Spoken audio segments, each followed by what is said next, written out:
We had a little bit of we had to switch over. Good thing that Reverend caught that. We're on the actual stream it's supposed to be on. Tonight, welcome to the Revern Robbins Comes Clean edition, where Reverend has some stuff he would like to show everybody or tell everybody about what really took place on his job searches. Today, I've brought the clipboard of clipboards. Jim Crick will not be here tonight, but Reverend will be here in a couple seconds. He was just on the other stream with me, and then we fixed it. So, Reverend, if you could hear me, we are ready for you right now. Shout out to Road to Go Vlog. What up, Alvin? Now we're in the real room we're supposed to be in. What up, Gonzo? No, Reverend was just here. We were in the wrong studio. Hopefully he got that figured out. Well, we're going to start with FedEx tonight. What really took place at FedEx, what really took place leading up to the exit. Shout out to Earl Grey. Shout out to Kidney Warrior.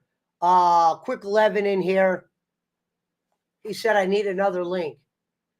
Clown. Okay, another link, huh? Boom. There you go, Rev. What up, Sean Smith? What up, Rev Sauce TV? So we'll give Reverend a couple minutes. What up, Rona? Good morning. Good morning. Good morning.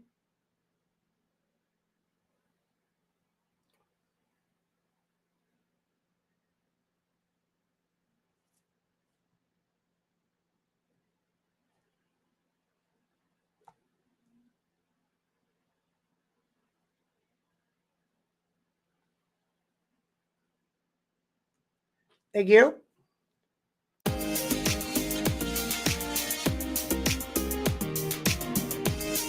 don't know what's taking this guy so long. I just sent him to the other link. Oh, here he is. Ladies and gentlemen, the special guest of tonight, Honest Revern Robbins. Reverend, you know, we need to get a little bit of a clap here for you. Where's my used to have the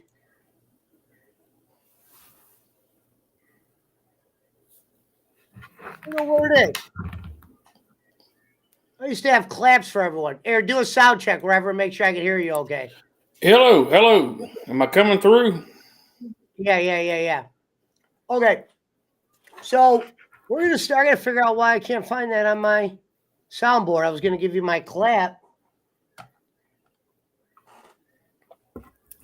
It bothers me. I want to figure that out. It's been so long since I've been in this studio. But Thank you. But tonight we're going to start with the FedEx portion. Now, Rev, like I said, my first question, we got the clipboard. The first question is, how would you describe your behavior at FedEx, and how did you get along with others leading up to the incident that happened? Well, the first couple of years was good. I think I just got tired. And I was getting burnt out, and I probably wasn't focusing as much as I should have. Several incidents. Unfortunately, the incident that happened. Now, was there any incidents leading up to it? Yeah. So that's start there. Unfortunately, there was another incident before that. I was backing into a driveway, and a driveway I had backed into 1,000 times. And I was in a different truck than what I would normally drive. So I was in a rental truck, and it didn't have the backup camera that I'm used to. So I'm backing up, and I'm thinking, okay, I got it. All right, looking good.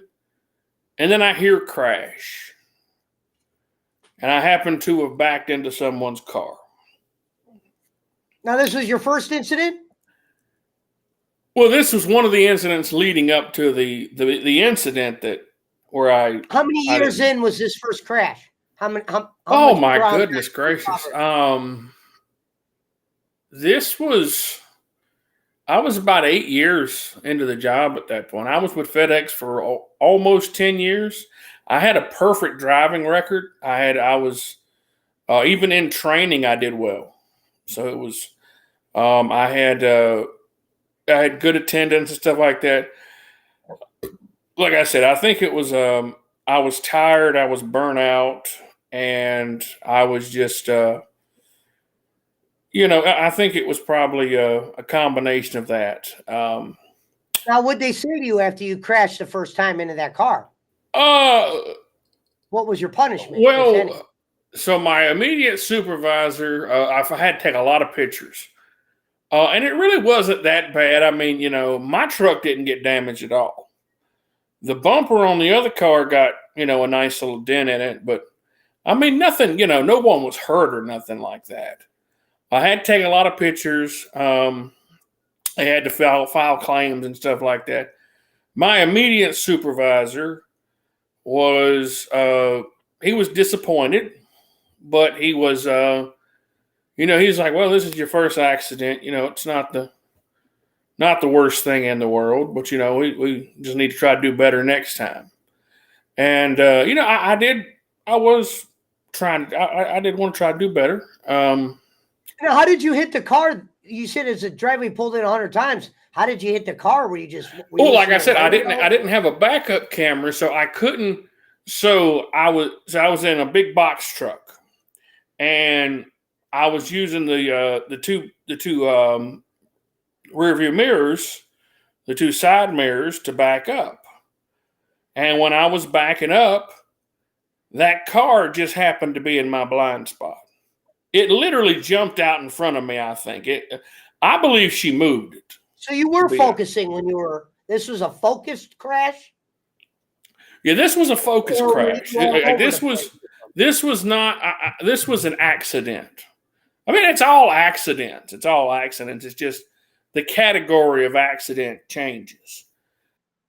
Did you feel like you were losing your sense of driving? Well, it was because I was in a different truck. It was something I'd never. I was in one of those budget rental trucks. I don't know if you ever seen those before. They're hunks of shit. And I was frustrated that day anyway because my truck had broke down. I had to wait for them to bring me that damn budget rental truck. I was already far behind. It's got no shelves in there, so I'm sitting here like, what the fuck am I doing? Like, this is so stupid right now that I'm gonna have to go through, and I was gonna have to go through and just redo my whole truck because it was just all messed up. There was no shelves, like I said, so I knew my day was gonna be fucked. And yeah, I probably should have not backed in the driveway. Now, like after this happened, I didn't back into any driveways in that truck ever again. I mean, I just, I parked on the road with my hazard on, just give everybody the middle finger and just let them. They can go around me. I got a job to do. Now, let me ask you this, Reverend. There was a time where you told us that they actually promoted you. Was there truth to that, or was that not? No, yeah, I got promoted. I don't want to say I may have embellished on the promotion. Okay. It was more of a lateral. Take us through it then. It was more of a lateral move. This happened somewhere a little after the incident. And I think they had realized that I was kind of getting burnt out. And I wasn't as, I was a little slower than what I used to be. I put on some weight. I didn't have my girlish figure that I had, previously. Okay. But they put me in what they call, I was a PC, I was a PDC, a package delivery coordinator. And I basically sat in an office. Unfortunately, there wasn't air conditioner in there, so it was hot. And to sit there, and I had to take phone calls all day from drivers, trying to find addresses, and I had to try to find the addresses. And at the same time, I was taking phone calls from customers trying to locate where their packages were and trying to set up appointments for signature packages, stuff that they couldn't just leave at the door and stuff like that. So it's a very big task. And I was not properly trained on how to do this. Now, that's going to come into a lot of the jobs that we talk about today. The training was not there. There was no relevant training. But Robbie. Hello, everyone out there. I really appreciate you guys coming in. Sorry, Robbie, we're just focused in on something, buddy. Yeah, I really appreciate you guys coming in and listening to us. We got like 23. Shout out to the 23 in the build. Hot damn. But anyway, so it was, I may have embellished when I said it was a promotion. It was okay. Now that makes sense because what man would step down from that promotion? Okay. Yeah. The pay didn't really change. Because I wasn't able to get overtime anymore because they put me on. Yeah, they put me on, so I wasn't able to get overtime anymore. So without overtime, my pay pretty much was the same. And it was a really stressful job because you're getting bitched at from both ends all day long. Like it's literally, you're getting calls from people who want to know why the driver didn't leave their stuff at the door. You're getting calls from drivers wanting to know where this damn place is. And it's right in front of you. So what were the other incidents then? Were there other incidents after the first crash, but not the incident that got you canned? Because just so everybody that's listening tonight, Reverend's original story, just to take everyone through it, was he got a promotion. He didn't like being in the office. Then he went back to driving. His knees started giving him trouble, and then he took the other job. We'll get to that in a second. So you're saying there was no promotion. What got you back in the truck after that fake promotion? I was doing such a piss poor job. Answer your phone. I was doing such a piss poor job at coordinating, at freaking trying to. I don't handle being yelled at very well. So I'm getting yelled at by everybody, and I'm okay. What sparked their yelling? I would hang up. Define yelling. Give us an example of them yelling. What sparked their yelling at you? So I mean, frequently you'd have customers.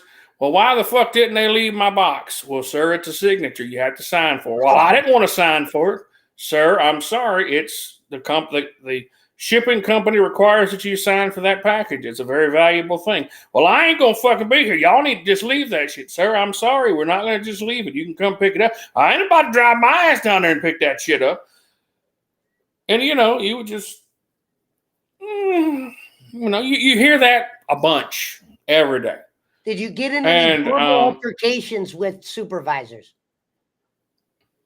No, I never got into a.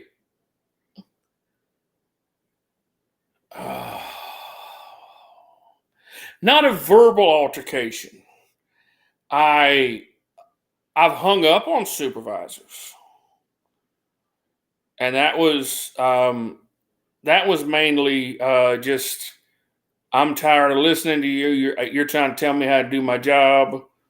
I know how to do my job. This was during delivering. I never really got yelled at that much whenever I was doing the coordinating. I was it was more a high stress situation. I was not very good at it. Drivers were complaining because I would say I'm going to call you right back, and I never did because I got busy doing something else. Or customers would complain because I wouldn't be able to help or direct them in any way. And sometimes I would hang up on them if they started cussing at me. Actually, a lot I would hang up on them if they started cussing at me. You think some of those customers reported you? Okay, a lot of them did. A lot of them did. Like I said, I never formally got written up for it. I was told, we need you to go back on the road. We're short staffed and we need some help. and we're gonna put you back in your old truck, and you can just go at your own pace. Do the So let best me you ask can you do. this. Before you tell us the incident that got you ultimately out of there, All were right. you on? Did you know you were on thin ice leading Oh up to God, that yes. incident? God, yes. No, I knew my Did days they were let that numbered. be known? I knew my days were numbered. No one ever told me I was on thin ice. But and North Carolina is an at-will state, so you work at your, they can fire you for any reason.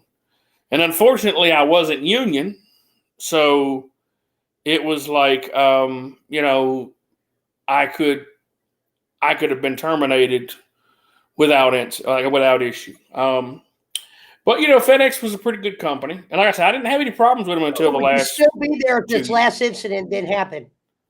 Oh, yeah, I would. Absolutely, I surely would. Yeah, I would have, because I would have I would have just cut it back to like 2 or 3 days a week, and Okay. I would have, really hustled on trying to get back healthy again. So tell the people now. Now walk us through it. What got you finally canned at FedEx? All right. Tell us what happened, what they said. It, How you it, felt. it was a day. It, it, it was a difficult day, for one thing. Okay. It was a little. It started out rainy, and I didn't like Okay. that. It was rainy, and it was chilly. It was cold because it was in freaking February, and it was a nasty, rainy, cold day. And the heat wasn't working in the truck, so I'm cold. I'm having I'm having a hard time getting in and out of the truck because it's cold, and my hands are cold, and I'm not having a good time with the thing. My wife's calling and bitching at me. I'm not even sure what she was bitching at me about that day. She was bitching about something. But she was calling and bitching at me about something. And I'm in a neighborhood that I always go to. I go there every single day. I mean, I could have probably driven through this neighborhood blindfolded because I've been there so much. And Hello, Susanna. and I'm driving along. So you're on a real And road. This happened on a real road, right? this was in a community. This was in a Like a back road? subdivision. Was it a back road? Is No, it no, no, like a no, main no, no. road? This was a subdivision. It was nice, a beautiful, nice subdivision, paved road. Uniform houses. Um, you know, all the mailboxes, picket fence, and shit like that. Nice. It's a nice little, subdivision area, like subdivision homes. And I had driven Sober? there. Huh? Were you sober? Were you sober? I was sober. Yeah. Oh yeah, I was sober. Okay. I hadn't. That's one thing I would never ever risk a DUI because that's my livelihood is driving. Okay. I would never risk something like So that. this was sober. You're driving. So I'm driving. I'm going maybe 10 miles an hour or whatever, and I get a text message. And so, to my credit, Now, is this not real here, the text message? yeah, the text message is real. I get a text message, and I'm reading it, and I'm texting back. Okay. To my credit, okay, the truck was out of alignment. It needed to be lined up. It was pulling to the right. So if you let go of the steering wheel, it would gradually go to the right. Okay. I have a dump truck. I know how it is. Yep. So I'm looking down at my phone. I'm texting. And just a split, it was like 10 miles per hour? You sure? 10 miles per hour and you texting and still you. Well, tell them what you did. Okay. So I'm going about 10 miles an hour. Like my foot's barely on the gas, right? And I'm going to this next area that I got to go to. And I'm on the phone, and I look down at my phone, and I'm texting, and my hand's on the wheel like this. Like it's cupping it, but it's not grasping it. And the wheel just started to turn a little bit, and I'm not paying this any attention. I'm looking at my phone. I'm trying to text. Boom. What the fuck? And my phone, like I hit a mailbox, right? And I hit the mailbox, and just one?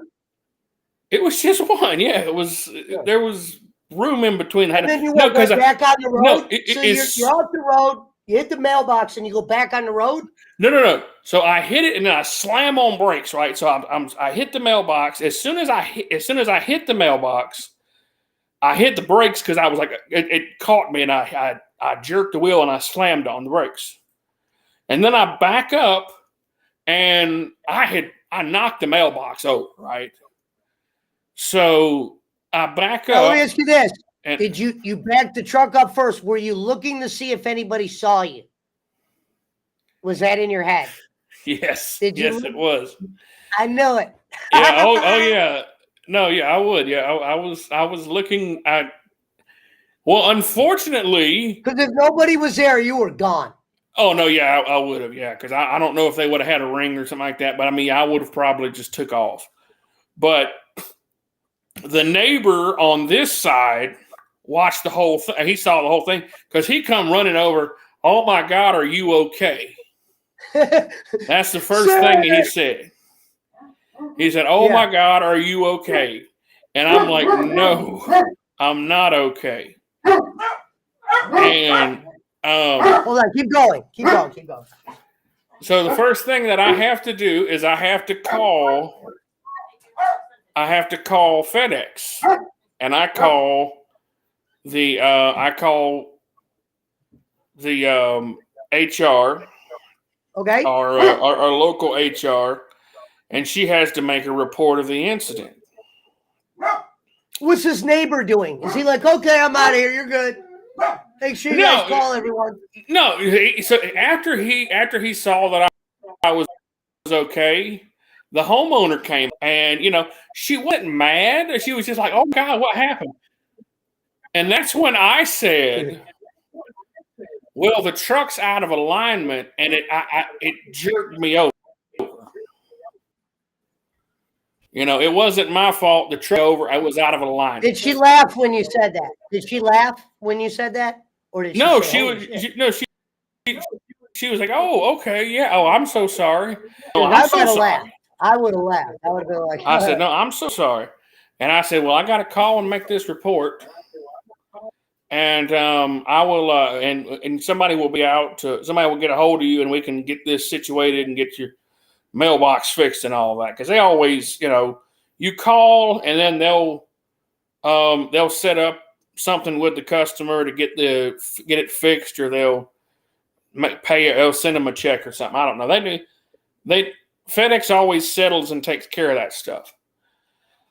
But that's what I told the HR rep. I said, "Well, I lost control of the truck because it's out of alignment, and I think the tires are bad too."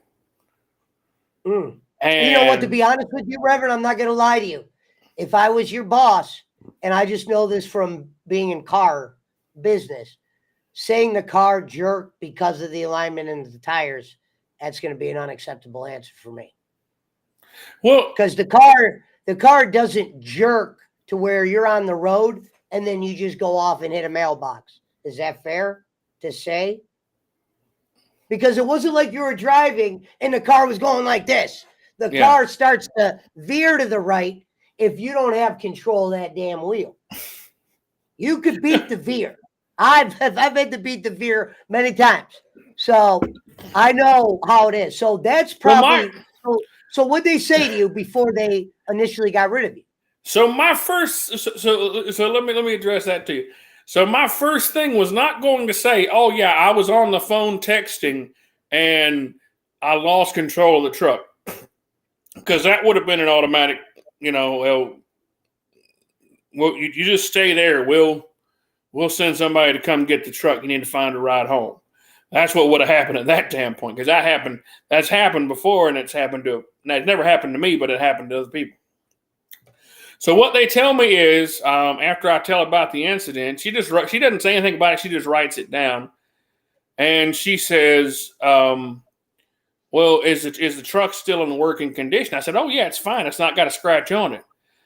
It did have a little scratch, but I mean, it had Who asked scratches that? all over the place. Huh? Who asked that? Who wanted to know if there was a scratch on it?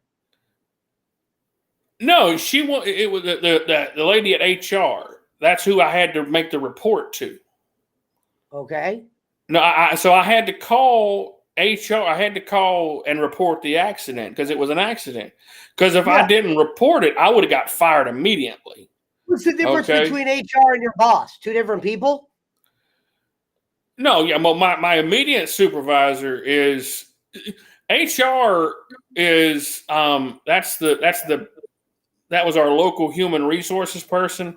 They're in charge of all incidences, complaints, all that stuff. Like they have, like if there's an accident, they have to notate it for insurance purposes and stuff like that. Thank you, Renan and the pets. Yeah, because I mean anything like that, like they have to report. Like any kind of incident has to be reported because we could get in big trouble for that. If we didn't report that shit. Which yeah. So I tell her, the car went off by itself. It wasn't my fault. And she doesn't say anything about it. Like I said, but she asked me, the first thing she asked me was, is the truck, still drivable? I said, yeah, it's fine. I said, it's still drivable. So I went ahead and finished out my day. And my boss called me and said, my boss called me a little later and asked if I was okay. I said, yeah, I'm fine. He said, okay, well, I'll get up with HR and we'll review the video and we'll get this matter settled real quick. I didn't say anything at that point because I realized, oh shit, the video. Fuck, I wasn't even thinking about the fucking video camera. Okay, so this is what I want to know. They got the video. Did the video show you not paying attention, veering, not getting jerked? So we'll get to that. We'll get to that. So I go ahead and finish out the rest of the day, right? Yeah. And I finish out, and this was on a Friday. So I didn't work. This is after the crash. The same day as the crash. The crash was on Friday. All right. So my boss wasn't there over the weekend. So I worked the weekend and then I was off Monday and I went back in Tuesday. And as soon as I got there, he said, hey, Jason, come on in and talk to you. I said, okay. Okay, so they had their decision made right after this happened.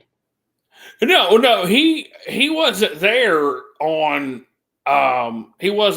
on Friday and Saturday. So he didn't see the video until Sunday. Yeah, what I'm saying is until Monday. Yeah, and they made their decision. Once they saw the video and seen that I wasn't paying attention and I was on my phone, then yeah, it was all over at that point. It was, it was that we're going home. I just want you to picture that image. You're on the road and the vehicle jerks. They don't do that like that. You know what I mean? It's not a goddamn transformer. We're dealing with a truck that's got a lot of weight. So for a truck with a lot of weight to get jerked off the road, it had to have been veered. Now, when you're watching the video, did he watch the video with you? Okay. And you're like, damn. Okay, so this is what happened, right? He said, hey, Jason, come on in and talk to you. So we went in the office. And he's got the computer there, and he says, hey, I need you to verify something for me on the video of the accident. And I'm just like, oh, shit. Oh, shit. And he pulls it up, and you see my big ass, and it was like a second before the fuck I hit the mailbox. On the wheel? I got like my hand here, just barely cupping, and I'm on my phone texting, and then all you see is a boot, and my phone drops. And then I'm just like, I'm looking around and I'm all bug-eyed and looking around and I back up and he's like, so how do you explain that? And I was like, I can't. What do you mean? He's like, we're gonna have to let you go for that, right? And I'm like, yeah, I know. Because you burnt your bridges. It wasn't because it was the first time. It was because you have already been on, yelled at. Yeah. How long after the first accident was this? A year. A year. Okay. Yeah. In that year, would you say that's when the relationship started getting a little bit volleyball with you and the? Oh yeah. I was curmudgeon, and I was, I'd come in a bad mood and shit like that, and I mean, it was like that last year. I was just there for pay. I was just there for the check. Most people are. But man, it was embarrassing seeing that. It was embarrassing seeing that, because I'm sure that they used that video for. I'm sure that he's not the only. I'm sure that we're not the only person that saw that video. I'm sure everybody in the damn building saw that video. I'm sure they used that damn video real quick, for people that are watching. We do have more stories as well. This is only number one. This did well. Oh yeah, no, this is just when they fired you. Yeah. Before we get into the airport thing, was that literally the first thing, or did you go on a quick search before the airport thing? How did your job search start? And were you nervous? Were you happy? What was your plan? Well, after I got let go, I just sat home for about 2 weeks. I didn't really do anything, because I still had a full 2 weeks check coming to me. And I mean, we weren't hurting for money at that point. And I was, after my wife after she got upset about, she knew that, I didn't like, she knew I was having issues with FedEx anyway. She just hated that I left, but she ended up getting a promotion. As a reference. It helps to have references. Yeah. She ended up getting a promotion at her job, and so we weren't as dire for money. We've never really been dire for money. I mean, but we were. It was a little uneasy for a little while there, and then she got a promotion around the same time this happened. So that first 2 weeks, I didn't do anything. I just kind of sat around, watched TV, kind of felt sorry for myself. And I ended up, that's when I started doing DoorDash too. And I got doing a little DoorDash, and DoorDash was fun. I made, I still do DoorDash. I make decent money. That's what I do for a living now, pretty much. But take us to. So then the airport thing, how did that come about? And tell us what you initially thought you applied for. So let me tell the people at home what's going on. So Revern apparently thought when he left FedEx, his next job was going to be pretty much airport security. Am I right there, Rev? You thought you were going to be like the Wesley Snipes guy, the guy searching for bombs and all that shit. I thought I was going to be TSA. Hello, Abby. By the way, we appreciate Abby, thank you for the raid, sweetheart. Thank you for the raid. Now let me ask you this, Rev. What did you initially apply for? Tell us what you thought the job was. Flat out. So I put in on Indeed, and it was a company called SkyCap, which is, from what I understand, almost like a temp company for a contractor for airports, for all airports.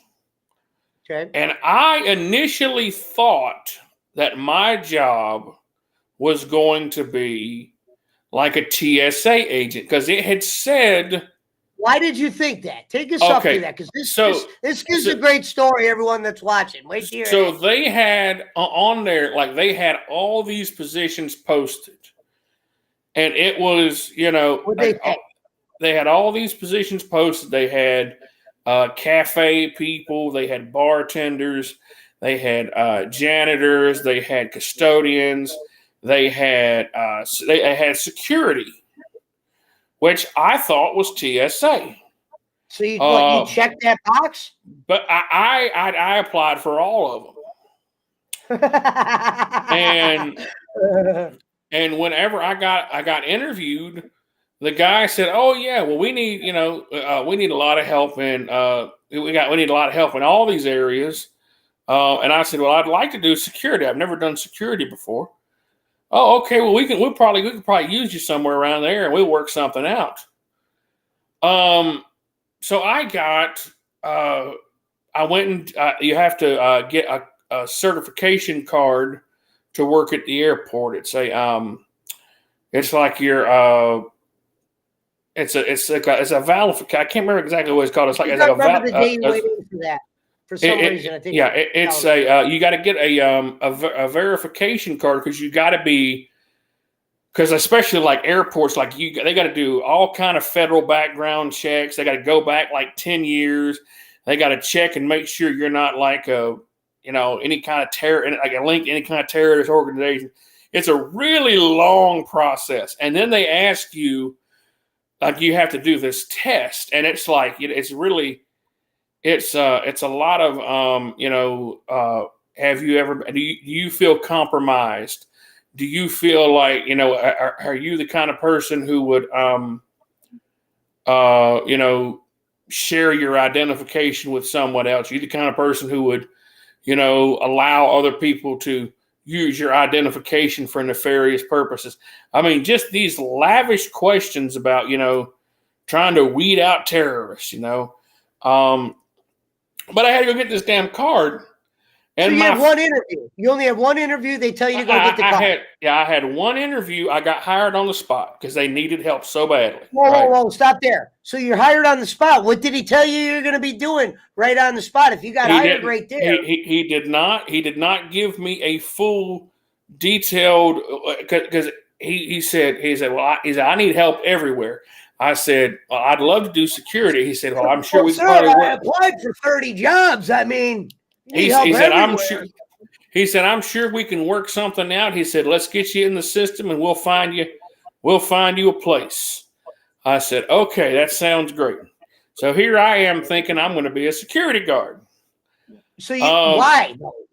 When he said he needed help everywhere and there's shit like janitor and custodian or whatever is on there. Because I had said, yeah, that's right. Earl Grey.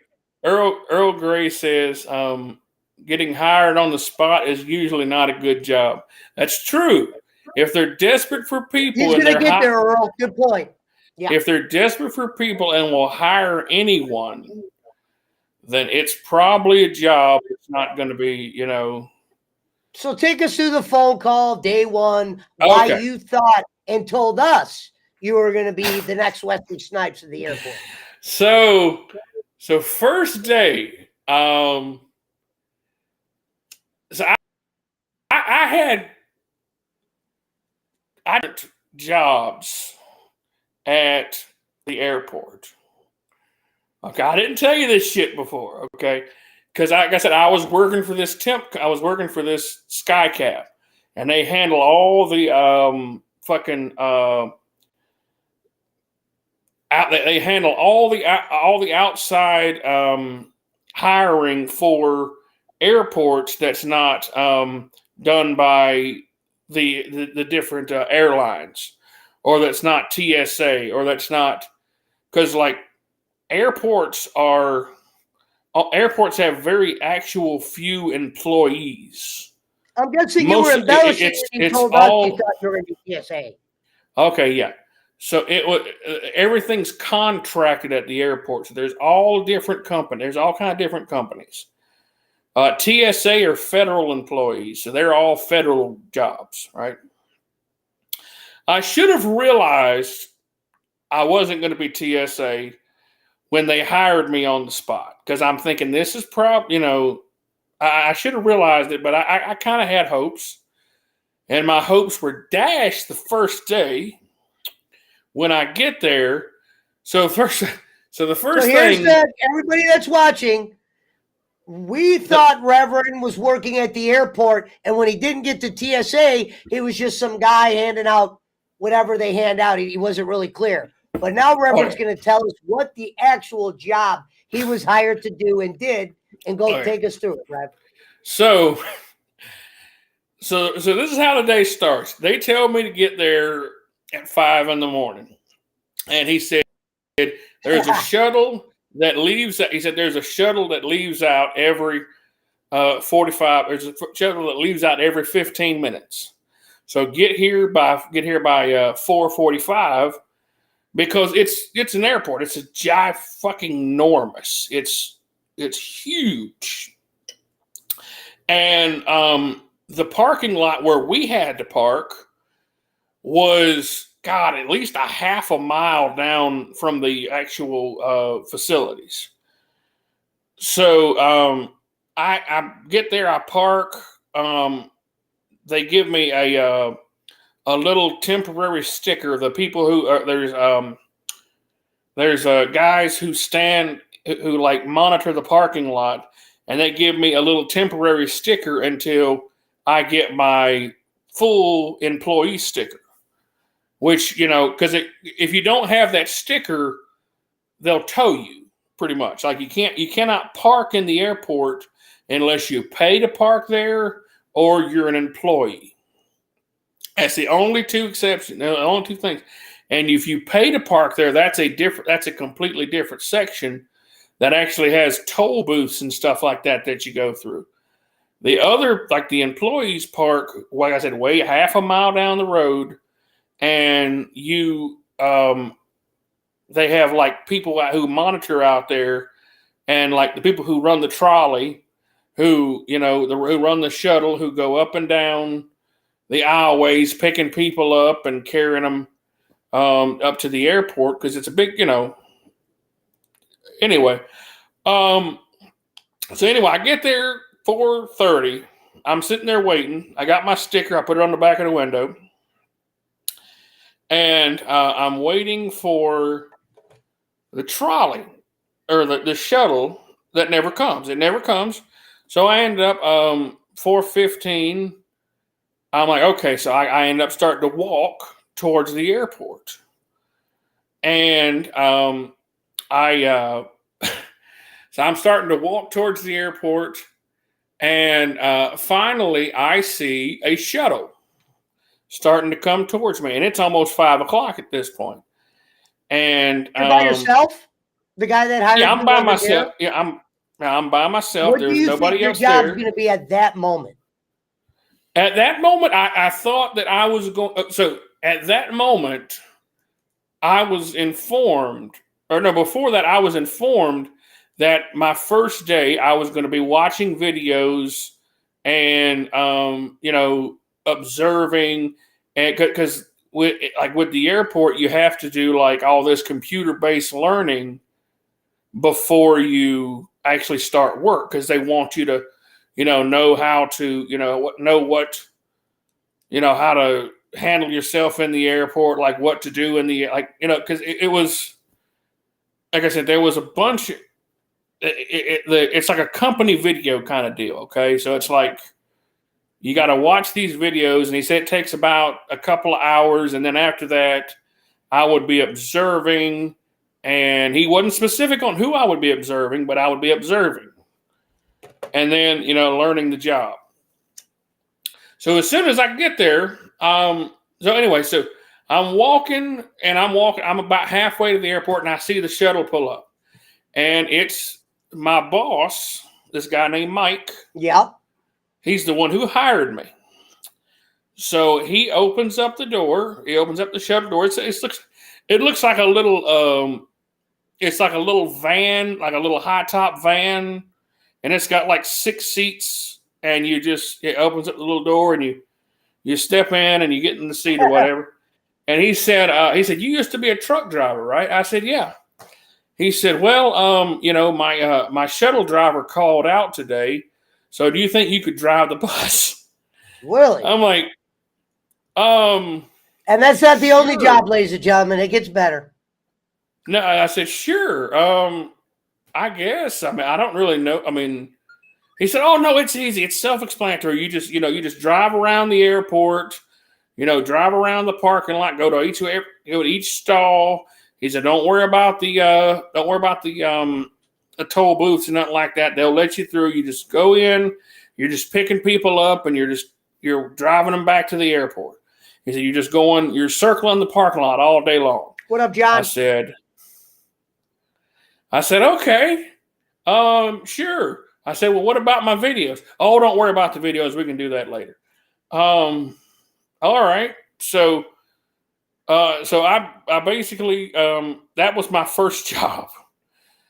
Now, how long did they have you driving the bus there for? Did you? All along. I started, we got back, we pulled up there.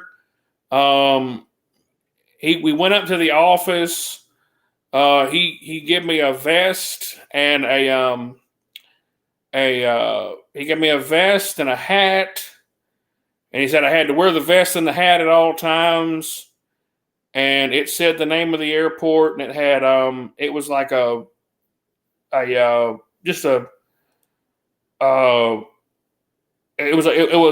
neon vest, because you have to wear the yellow vest when you're in and out, so it's got to be a reflective vest so people can see you. So at this point, you're not security. Not at this point. No, I'm thinking to myself, oh my God, they're so busy that I'm going to, they just need so much help. Did you drive the bus well? Why did they rip you off the bus? No, I drove the bus well. They didn't need a bus driver. The only reason I drove the bus for 2 days.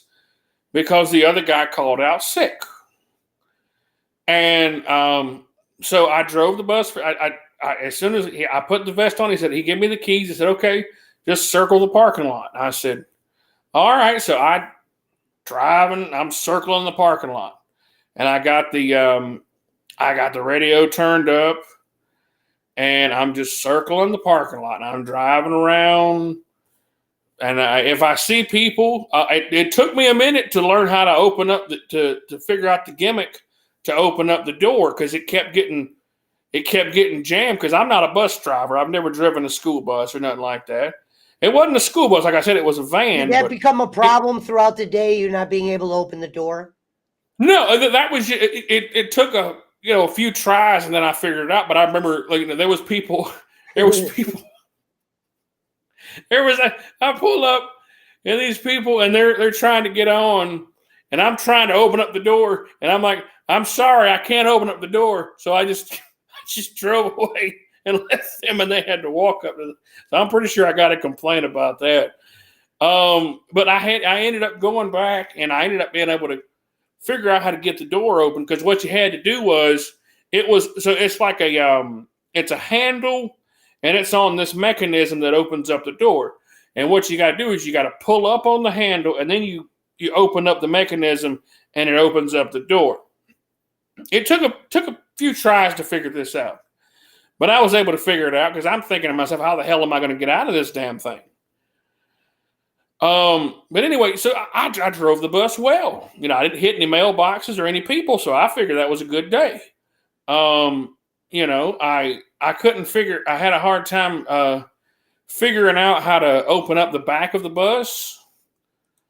But I was able to. I eventually figured out how to open it up, and we were able to, help people load their luggage and stuff like that. And anyway, it was a good first day. So what made them change your job? What'd they say to you? And then tell the people listening what you got transitioned to.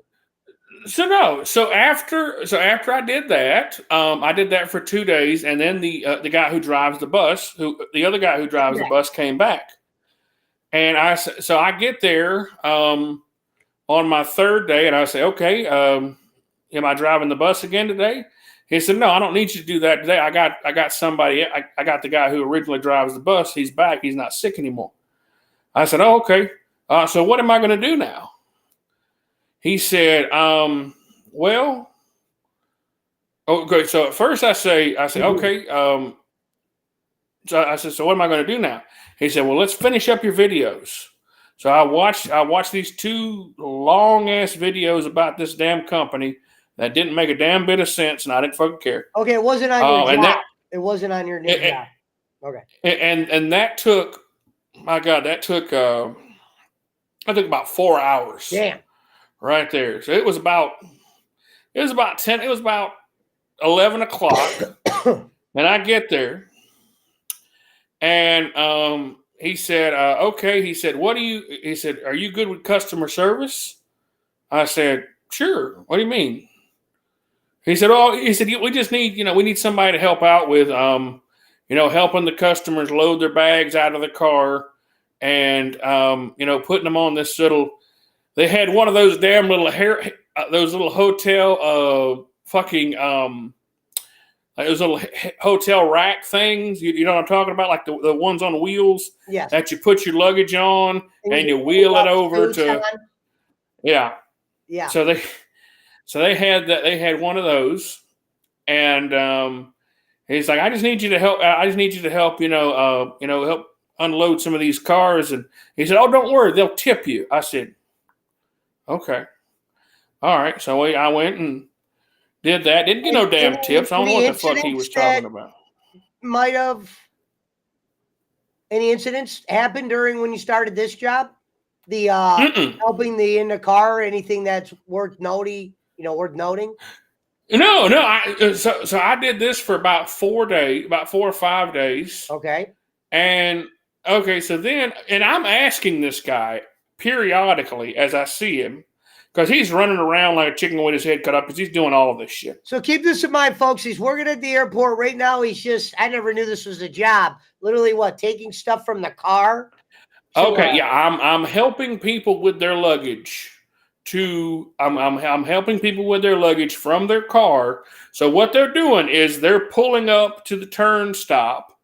They're pulling up to under the underpass, and they're unloading their luggage, and then they're going and parking their car. So what you do is you'll help them take their luggage out of their car, put it on this buggy, and you wheel the buggy with them through the airport. They get their tickets. You wheel them through. You wheel them through TSA, through customs, and all that shit. Then you help them walk up to the tarmac, and they do this shit with the damn old people a lot too. So like if you're old and in a wheelchair, you just push. You have to help push the people in the wheelchair through TSA up the tarmac, and then the stewardesses or whoever works for the airline will help them get to their seat. Like I never had to go and help anybody to their seat, but I had to help them up to they got to boarding. So if you did this for 4 days, what went wrong? What went wrong, and then where'd they put you next, and why? They didn't need me at that. So they didn't need. So I'm filling in. So far, no incidents though in those 4 days. They were like, okay. No incidences in those 4 days. I didn't really have any incidences. I don't think at the airport. Not that I'm aware, except for the incident of me leaving a couple of people because I couldn't figure out how to get the door open to that bus that I was driving for my first damn day. But so I finally get. So anyway, I do this for a couple of days. When you finally left that part. Okay, so I left there, and I said, okay, so what am I doing now? Yeah, perfect. I said, am I going to get to do security? Am I going to be TSA? What am I going to do? He said, did you want to be TSA? I said, yes, I'd love to be TSA. That's a federal job. So he just asked the guy that was driving the bus 2 days ago, you want to be TSA? And then you're like, yeah. And then he's like, fucking no way. And then he didn't tell him what you did. So anyway, so he says, okay. He said, that's a different, That's a different company who hires for TSA. I said, well, wait a minute. Why did y'all put security on there? Oh, well, we just, we qualify. You qualify for security in the parking lot, and I'm like, what the fuck do you mean security in the parking? I didn't say what the fuck, but I said, what do you mean security in the parking lot? Apparently, the guys who walk around checking for parking lot stickers, seeing if you got a parking lot or if you got a sticker. Okay. The people who run the toll booths, are considered security, right? So I'm like, well, fuck, that's not no damn TSA. And then he says, was bugging you. You were kind of upset at this moment. I was upset at this point. And so I was, he said, I got a full-time job for you. I said, okay, cool. What is it? He said, what do you know about using a buffer? It gets deeper than that. I said, a buffer? I've never used no damn buffer before. A buffer is what is used after they mop the floor. So they basically didn't ask you to be the mop guy yet. They asked you to be the buffer. No. So the guy who mops the floor also buffs the floor. Gotcha. Okay. Now that makes sense. It is called a custodian. A custodian. Bull. Did he use the word custodian? He used the word custodian. That's what they called it. Your first reaction to when he said, well, we can't make you Wesley Snipes, but we can make you the custodian.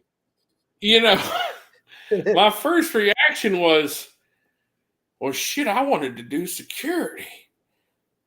Yeah, I bet you that little fucking toll booth job ain't looking so bad after he asked you if you could buff a fucking airport floor. Talk about that toll booth job. Okay, that toll booth job would have been easy as shit, but they was only paying $12 an hour. So I wasn't going to do that shit. That was too low for you, even considering you're fighting. Yeah. Oh yeah. Homestead. No, that was. I didn't want to do no damn. No. So what did the custodian pay? We never talked about that. 18.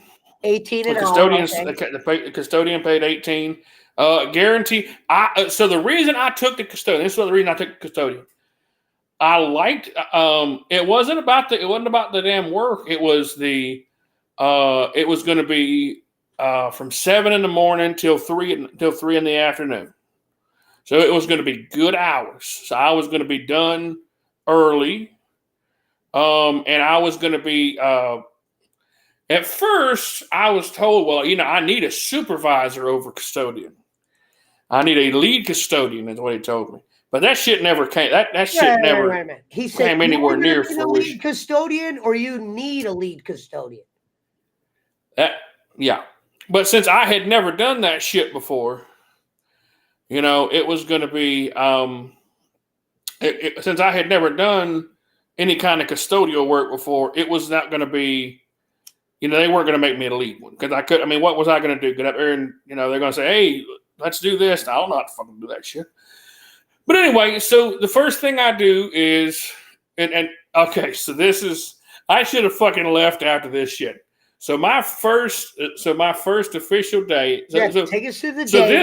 What was your job the first day? So my first official day as a custodian, I get there, and it is literally like a scene out of a movie. This motherfucker, so you walk in, and I had to walk downstairs, right? So I walked into the where the employees enter. I walked downstairs, and I go to where the custodian is, or where the custodian area is, the janitor's closet, if you will.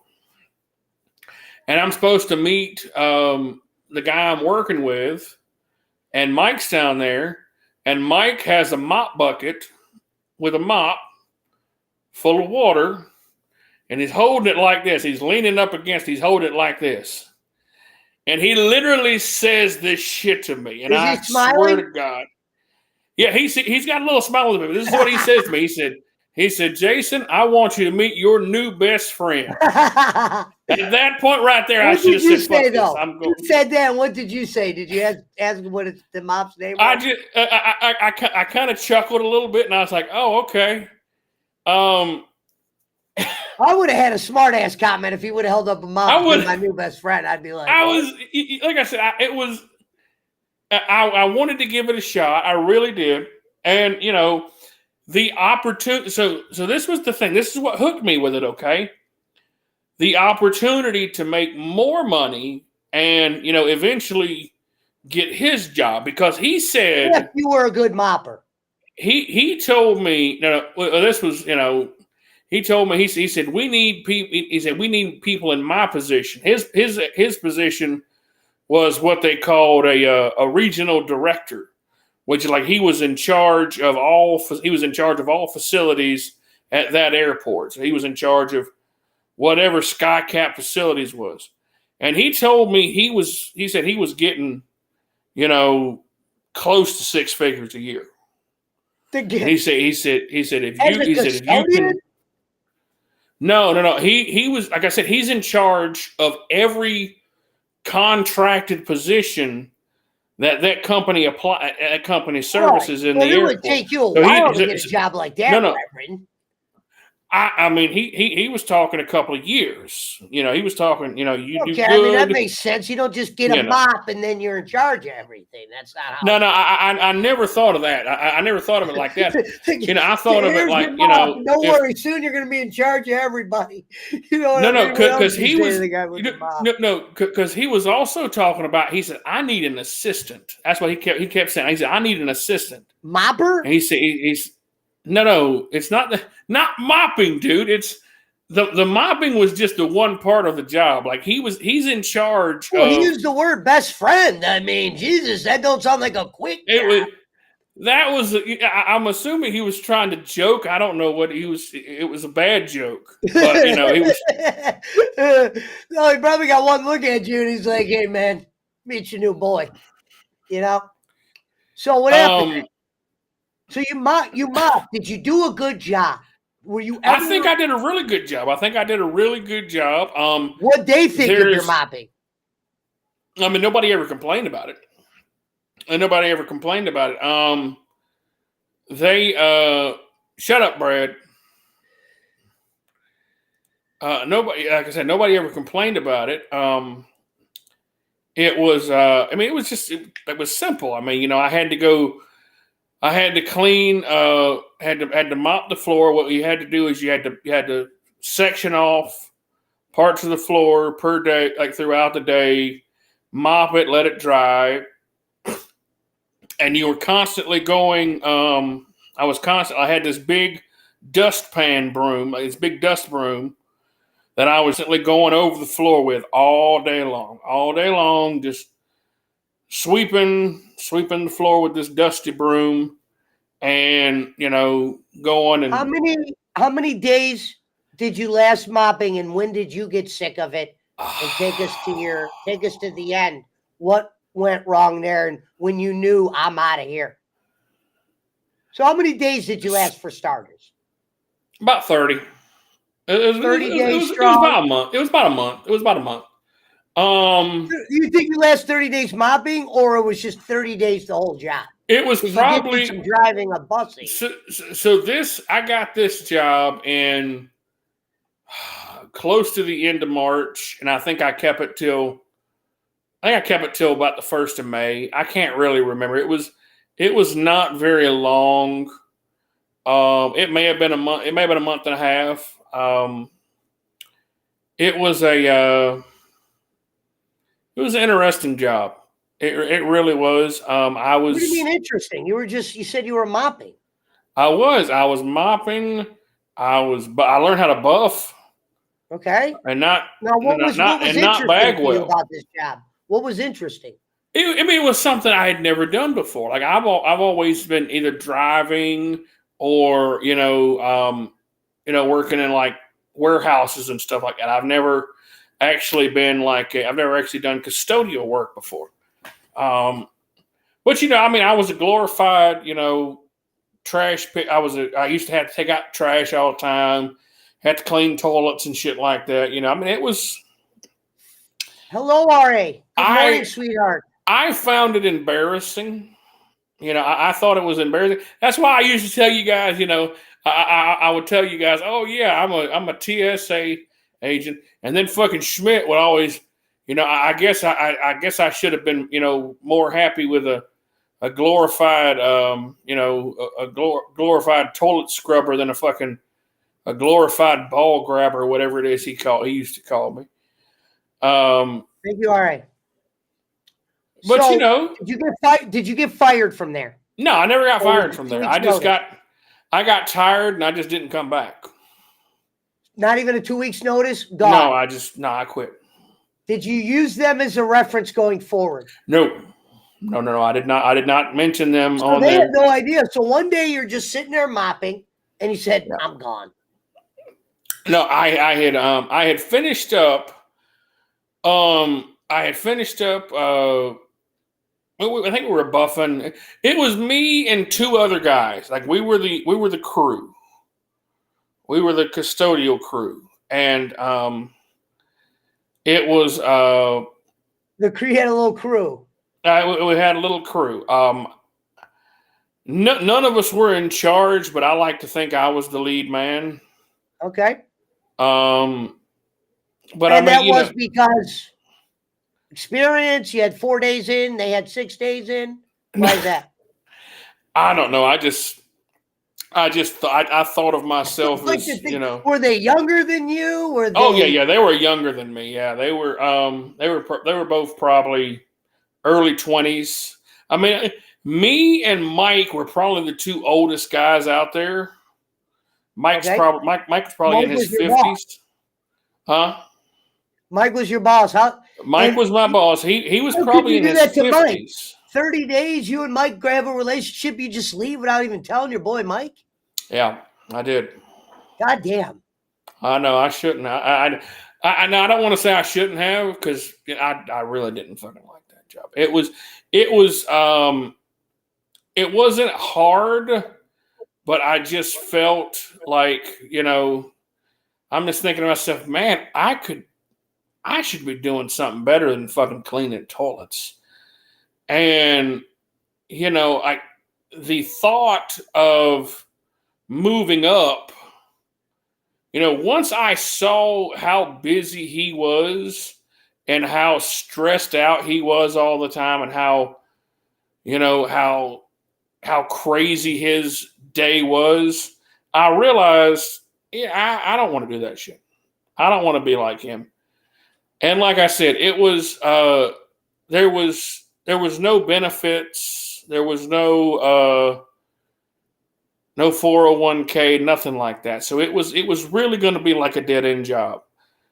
So what was the next job after that? Was it the school, or was there some stuff in between we didn't know about?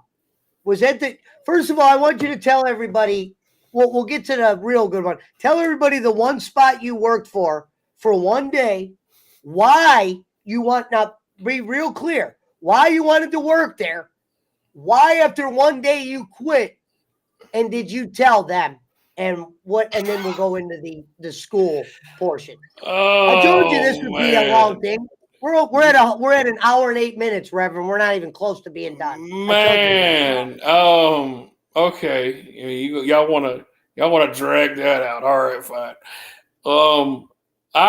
For 1 day, because they were hiring at they started at $16 an hour.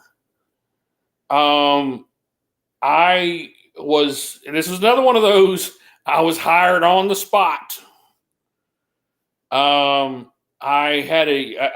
literally put in an application the same day I got an interview, and the same day I got hired.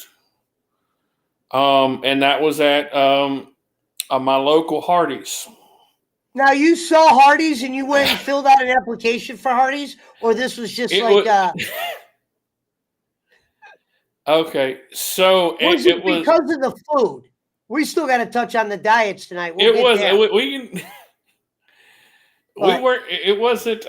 It wasn't about the food. It was.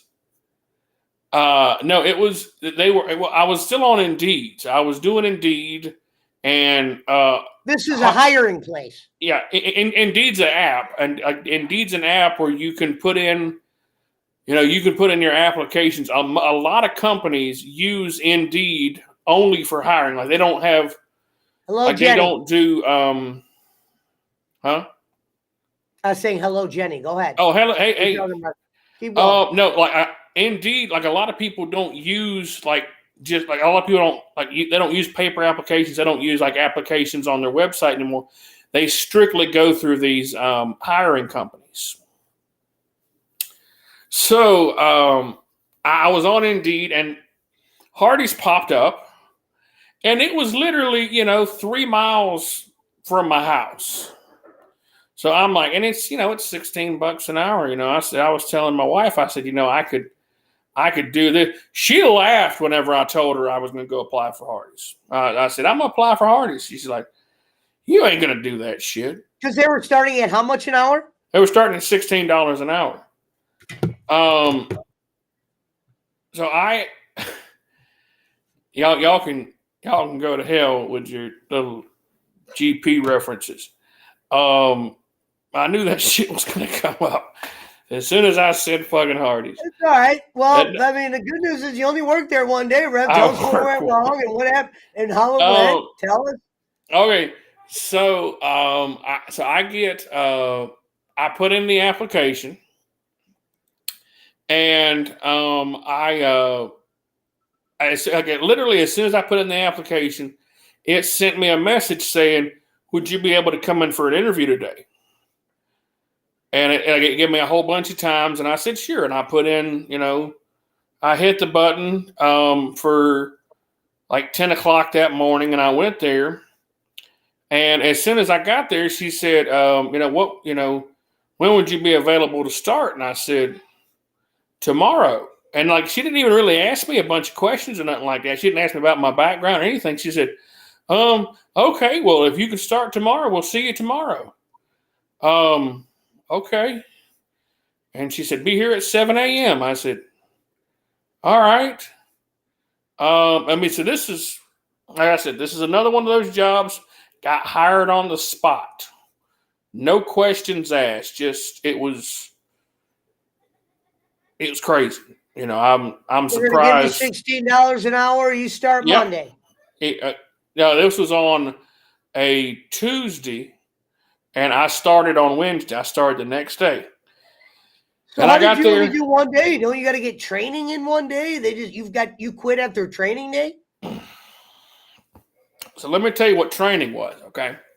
So I get there, and she said I get there, and the girl who hired me was there, and the manager, the site manager was there, and they were the only two people there, and it was me, and she says, okay, so they tell me to wear black pants and a gray shirt.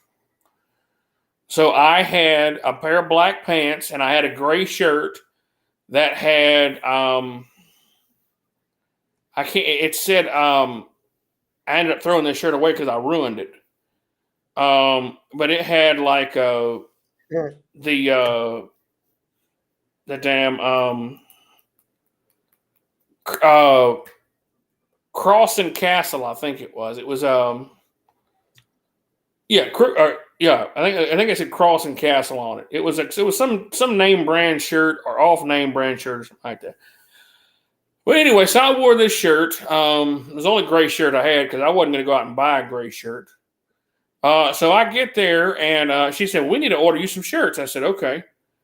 And so they ordered my shirts, and like I said, it was 7 o'clock. They were just opening up, and I walked back there, and I walked back to the back where the grill is, and then they got the sandwich making station, and they got the grill, the fryer, the sandwich making station, and the window where you slide sandwiches and biscuits and all that down to be picked up by the people running the front end of the drive-thru. So the lobby was closed that day. They were only running drive-thru because they were short-staffed. So they were. They tell you what your job's going to be. What they tell you you're going to be doing first? No, so they told me that they were going to train me to make me a morning manager.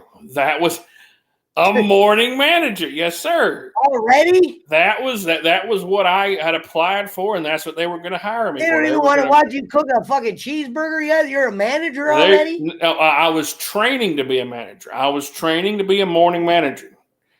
So I get there. And we're doing breakfast. And they show me how to, she's like, okay, have you ever used a griddle before? I said, yeah, I've cooked on a griddle before. Okay, great. You're halfway there. She said, go back to the freezer. And she said, go back to the freezer, go around that corner, go back to the freezer and get me a case of sausages. We got to start cooking some sausages. I said, okay. I said, what does sausages look like? She said, oh, it'll say on the box, sausages. So I get, okay, so this is good.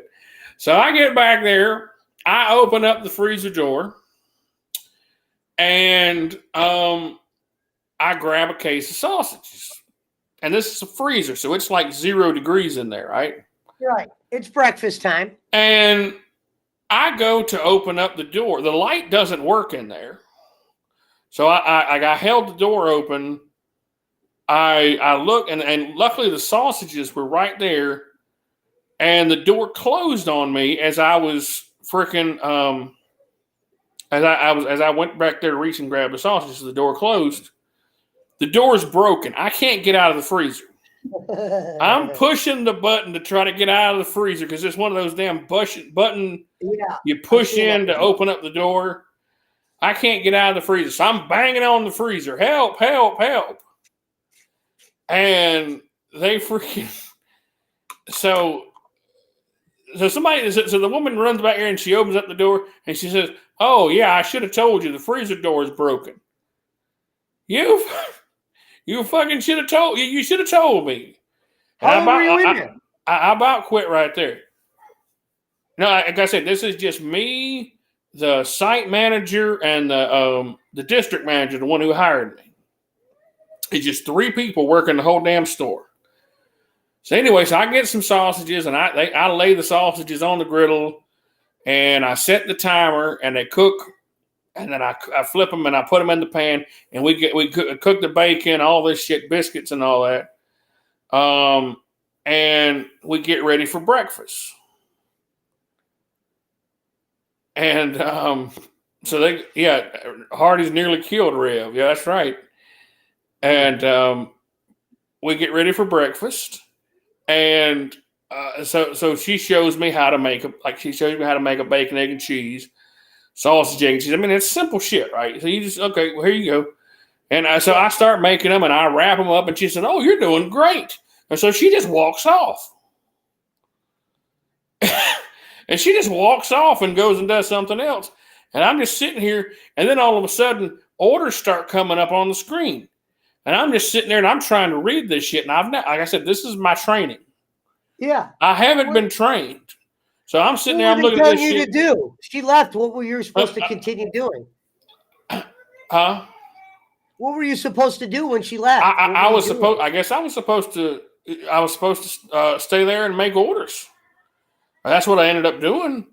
I stayed there, and then orders start coming up, and they were for they had monster biscuits and shit like that, and all this damn stuff just starts coming up. I'm sitting here, and they have this little how-to tray, this little how-to paper, right on the side here, on the side of the refrigerator where the prep table was, and it told you all the different biscuit names and what was on them and shit like that. So they were expecting you to make sandwiches? So they're expecting me to just pick up and make sandwiches and do hey, I mean, this is easy, son. You can do this. You got this.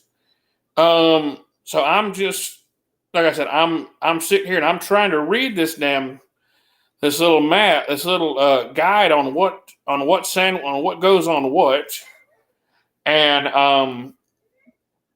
so I'm sitting here and I'm messing shit up too. Like they'll have like bacon, egg, and cheeses, and like they don't want egg, and I'll just make it with egg anyway. And like I'm messing shit up. They got what they call a monster biscuit. It's got a fried egg on top of it. Well, I didn't know it had a fried egg on top of it. And then they're not yelling at me, but you can tell they're like, well, why aren't you getting it? I'm like, well, because you're not fucking teaching me. That's why I'm not getting it, right? So I struggle through breakfast, and then she's like, okay, well, we need, after we got to clean the griddle, and then we're going to go ahead and start prepping for lunch. Now, what are they saying to you about the sandwiches you're screwing up? Are they saying they're not saying anything about it? They're not really saying anything to me about the sandwiches I'm screwing up. They're not yelling or nothing like that. They're just like, oh, can you remake this? Oh, yeah, this isn't right. Can you remake this? Okay, sure. And I'm getting frustrated as this shit's going on. Really? I'm getting really frustrated as this shit's going on because I'm like, I don't know what I'm doing, and you guys are expecting me just to be back here and fucking, do this shit without any proper training. I mean, I don't know what the fuck a monster biscuit is. I don't know what a fucking, I don't know what goes on a damn freaking Frisco melt or nothing like. I don't know what it is. I don't go to fucking Hardee's, so I don't really know what goes on this shit. But see, that wasn't the worst part. What really was the bad part was once I cleaned the griddle and we got ready for lunch, because they got like fucking 20 different burgers and like a bunch of different chicken sandwiches. That so at this point, they should be pairing you up with somebody that's worked there. But there wasn't. Yeah, but like that was the thing. Like there was one man, like the store manager, the site manager was on drive-through, and the other manager was in between making fries and other stuff and getting the bags ready and going back there and prepping. So it was basically like, there was just three of us in the store, and I was I was supposed to be the third person on my first day. Like I was supposed to be prepared for all this shit. But anyway, so lunchtime comes around, and so they show me how to use this godforsaken, nasty fucking conveyor belt broiler, this flame broiler that you put the fruit. Oh God, it was filthy. It was greasy. It was filthy. I mean, nasty. I didn't go to that Hardee's before. I'm definitely never going to go there again. It was disgusting. Like they had a fucking like a tray at the bottom that's supposed to catch the grease, and it was just like globs of old grease, and it was just Anyway, so we go and you go put the burger patties in this conveyor belt flame broiler, and they cook, and eventually they come out. And what went wrong there? Well, nothing went wrong there. What went wrong was whenever I got to, she showed me how to make 3 burgers, and she put the little menu up there, like the little cheat sheet menu, and she said, "Okay, here you go, have at it." And then I'm fucking lost at this point. I'm sitting there, and all these the screen's filling up, and like all these different. Not one person there to help you. No, like there was 3 people there all together. 3 people. The manager was on drive-through. The other manager was running around doing other things. I was on burgers. I was on food prep. And I'm sitting here, and I mean, because they want you to get this shit out at a certain time, right? Like you have like this, there's timers up there. Timers, and yeah. they want you to get it out within 2 minutes. Well, I mean, and it goes from green to yellow to red. Well, brother, that whole board was red. I mean, it was blinking red. It was so red. I'm sitting here and I'm having to read this tiny little fucking cheat sheet of what goes on a Western Star burger and what goes on a Big Hardee's burger and what goes on bacon monster burger. I mean, just it was ridiculous. And I think I messed every burger up. And the thing is that when I was messing them up, they weren't even questioning. They were just putting them in the bag, putting fries in there and giving them to people. They didn't even really seem to care. And I'm just getting frustrated and frustrated and frustrated. At what point did you know you were done with this place, and what was the final straw? At 12:30. At 12:30, I knew I was done. I was like, I can't do this shit. This is fucking ridiculous. And I stayed. I worked till 3 because I was supposed to get off at 3. And she said, I finally finished out the day. Like I said, it wasn't a hard job. Did she think you were coming back? Oh yeah, no, yeah. They thought I was. They probably still think I'm coming back. She said, how was your first day? I said, I didn't like it. She said, oh, it'll get better. I promise. You'll get faster at it. You'll be fine.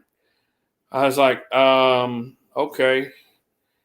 And she's like, well, we'll have those shirts for you next week. You didn't tell her I'm done, ma'am. I'm done. You got to get somebody. I'm out. How come you didn't want to tell them that? Okay. So, well, first, I didn't want to have to sit there and listen to them fucking, tell me, oh, please, and yeah, this and that. And I didn't want to hear that. I didn't have to hear that shit. But at first, I didn't want to, I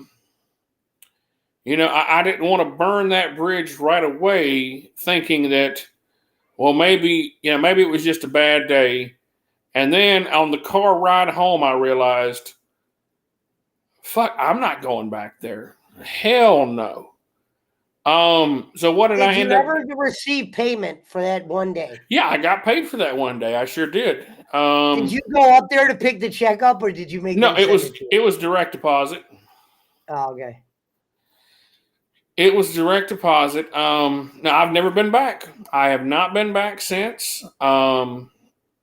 Like I said, it's I actually seen the manager, that district manager. I seen her at Food Line a couple of weeks ago, and our eyes didn't meet. We didn't cross glances at each other. It was strangers passing. But yeah, no, I knew that wasn't going to work out. God, I mean, I knew that wasn't real quick before we go on to the next job. And I was never going to tell you guys about that. I figured we appreciate you telling us, and that's not even a big deal. That's what I said. It's not really a big deal. Schmidt wanted to know, was the AMC thing all accurate? Yeah. Okay, he didn't know if there was. He didn't know maybe there was a story involved with the AMC. So that was one of the best things Bolin ever did for me. Okay. I'll tell you that story. Bolin, I had just gotten. So the GameStop shit had just happened. Okay, the GameStop phenomenon had just happened. Just so people know, this is the AMC stock. Revern actually bought stock and did well on it. Yeah, I got almost 1,000 shares I bought. And this was, I'm going to tell you, it lined up perfectly. It lined up absolutely perfectly, because when the AMC shit happened, it happened in January, right? So this was the same time that fucking we had got those stimulus checks from Trump. Like, we had got those those stimulus checks. So I got $5,400 from that shit, right? Okay. In one whop, in one check, or Yeah. separated? Did you get those? You got a check, didn't you? No. I got one check and never got another one. Yeah. I So don't know what it never was happened. $1,200 per person Yeah. in your family, and you could get it. You got it for everyone in the family. Every person got $1,200. So there was 4 of us here, and I ended up, and you got a $1,200 check for head of household. So I ended up getting a check, or I got direct deposit for $5,400. Was it $5,400? Yeah, it was $5,400. And ended up getting that shit. And we had also got taxes back at that point. So I at the same damn time, I got about $8,600. And I already had so this was the time I was listening to Bolin. I was following Bolin. Bolin was talking about damn AMC, and it had went from $2 to Right. $8. It went from $2. You got it when it was at 8. Yeah, it went from $2 to $8.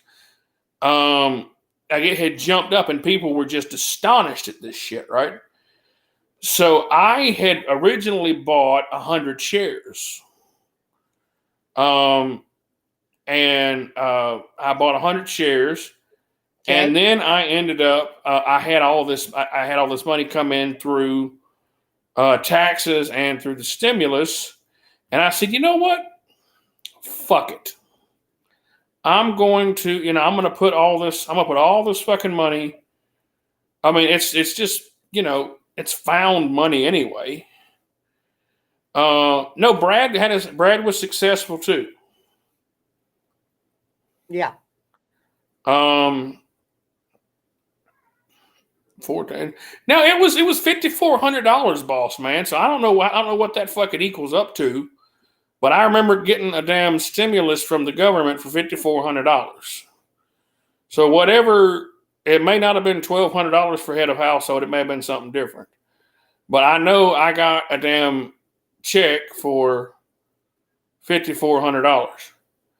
But anyway, so I got that, and I got my damn taxes. So I just, you know what? because I had talked to my wife about it. I said, look at this shit. I said, this has gone up this much. I said, look at how much. I said, this, I mean, it could be a good stock. I said, and what we'll do is if it starts falling, we'll sell it. We'll sell it and we'll get out of it quickly. So we went, and I just put the whole thing on there. And I ended up getting I put a little over $8,000, and I got because it had went up. When did you finally sell it? What number was it at when you sold? It was at 66, like 66 something when I finally sold. It was like 66. Because it went up to 70. Was that before? It went up to 7. It went up to 74. Okay. It went up to $74, and then it stayed at 74 for like a day, and then it started going down, and then it started going down fast. Right. I remember that. So I remember it was dropped because when it was going up. Kenny goes, expected to drop a little, but didn't come when back. it was going up so much.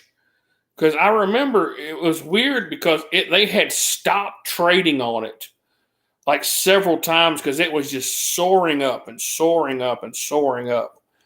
And it was they were but I remember it got up to 74, and I'm thinking, okay, it's going to keep going up. And then it started to go down.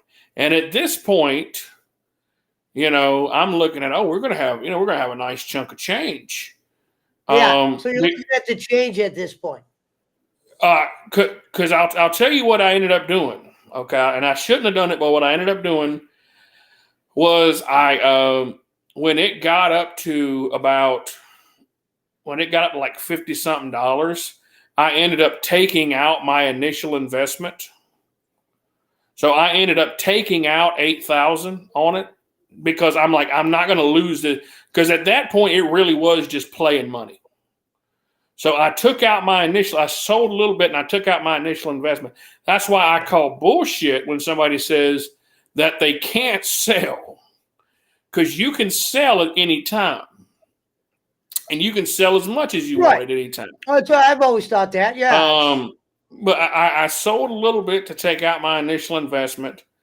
And then after it started going down, I sold at 68 and it ended up clearing it. Like once the sale went through, it cleared. It cleared to sale at like 66 something. I can't remember exactly what it was, but it had continued to fall as they were trying to process the transaction. So that was, and I'm glad I sold it too, man, because it dropped down to like $50 after like a couple of days after that. And it never really went back up. All right. Well, no, that's all I want to know about that. I ended up, after taxes, I had to pay taxes twice on it. I ended up making a nice chunk of change. I'll save the actual number for me and my tax man. But it was. Right, we'll move to the next job then. Now we'll go to the cafeteria first. Now tell us when you decided to work for the school cafeteria. When did that come into reality? And So this was about 2 weeks. No. Yeah, this was about 2 weeks after Hardee's. Oh, this is 2 weeks after Hardee's? Yeah, this is about 2 weeks after. I guess I was on the right timeline then. Okay, wow. So Hardee's was, so you really did keep Hardee's hidden. Yeah, this was about 2 weeks after Hardee's. So I'm pretty sure what I told you guys is I'm pretty sure I said, well, I left TSA and then I went to work for the school. I actually left the airport probably probably 3 weeks before I ended up going to the school. So the school was through a temp company, and this was something I found on Indeed, and it was for nutrition. It was for school nutrition. It wasn't nutritionist. We got it was a spot right at the school for you. You ready? No, yeah, it wasn't nutritionist. It was a school nutritionary worker or something like that is what it was called. But it was paying $18 an hour. Okay. So I applied for it, and again, one of these damn jobs, I got a notification about 2 days after I applied. Said, "Are you available for a phone interview?" And I did the phone interview. And literally the phone interview was, okay, when would you be able to go out and start? Sure. Okay, cool. Because again, it was a private company that was contracted by the school. So just like the airport, they were contracted. So I did not work for the school. I worked for a temp company. Okay. So anyway, so I get a call. Thank you, Barbie. Huh? I said thank you, Barbie. Yeah. So I get a call, and I guess, and they say, when could you be able to come down and start? I said, tomorrow. Sure, I don't care. I could start tomorrow. And so it was like a Thursday, something like that. And they tell me, we'll just start, we'll see you Monday morning. Okay. So I get up Monday, and they tell me to be there about 8. And I meet the lady in charge of the cafeteria. Now, does she let you know you're the only male that is going to be working here at that time? No, You no, said no. you're the only male there. She never said anything about me being the only male. She kind of you could tell whenever she Did saw you guys me. hit it off? Did you guys hit it off or no? No. You could tell whenever she saw me that she probably, she didn't want me to work there. Okay. She had that kind of like that standoffish attitude, if you will. Because Like you were sent. You weren't hired by her. You were sent to her. I was sent to her, yes. So it was so she was and I think she actually worked for the school system. So, or she might not have. I'm not sure. I know I was hired through a temp company.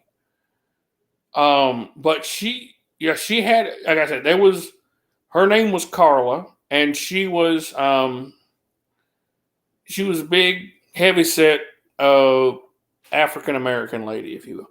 I was the only white person at this job. Okay. Okay. Hello, Jean. Good morning, beautiful. So she was asking me questions. Do you have any experience in the kitchen? No, not really. I mean, I've never really worked this kind of job before. And then she's like, what we do around here is pretty self-explanatory. And she kind of gave me a tour of the kitchen and stuff like that. And she said, can you be here at 5 a.m? So I didn't even get to do anything my first day, right? She just showed me around the kitchen. And so I get there, as I say, okay, yeah, sure. And I come in there at 5 the next morning. And I get there and she says, well, we're going to start breakfast now. And this other lady, she was there and she was supposed to be helping me train. Because they start breakfast at 5 and they So this ain't like Hardee's. You're gonna have a trainer today. I'm gonna have for a little while. So she's I have the lady training me, and we start there at 5, and we have to have everything ready by 7 because the kids who eat breakfast. What do they tell you your first job's going to be? What do they want? What does she say? Hey, we need you on the mop. She said that I was going to be the assistant cook and I was going to be the prep guy. Did she show you the oven and say meet your new best friend like the mop guy did? She never said that shit to me, thank God. She showed the first thing she said is there's these 2 gigantic convection ovens, right? There's like 6 shelves in there, and you can bake 12. You can put like 12 trays in each. So it's like a fucking it's a similar big to prison. ass. They got those in prison. Yep. Yeah, it's a big fucking because they mainly bake about everything in that damn school, and so what I was having to do was I was going to have. She's like, okay, well we're going to start biscuits, and we do biscuits or donuts every day. Oh, we'll get there. We're getting there, Talver. Yeah, we're gonna get there. So you were told keep going, Reverend. You were told to make the what? So we said we do basically we do biscuits or donuts every day. Okay. So so that first day I thought went okay. I didn't mess anything up that first day because I had a help that day. I had a trainer with me that first day. So what, you're supposed to put the biscuits on the pan, butter them up, and throw them in the oven, I'm guessing? You're supposed to. So you're supposed to take this. They got these big cans of spray, and they're not like Pam. They're like some brand of like oil or whatever that you spray like Crisco. It's not Crisco, but it's like an off-brand butter. Like it would be like the big like a Costco brand or something like that. It's like you can tell it's whatever they get that shit in bulk. Like it's not like name brand shit. It's like a factory version of it. You know what I'm saying? Because they get all this shit from like none of this shit is name brand. It's all like big bulk item stuff. Because they're feeding 1,000 kids in this school. So anyway, so day 2, they just say, hey, we're going to have you doing the same thing, but no helper. Mm-hmm. So what went wrong then?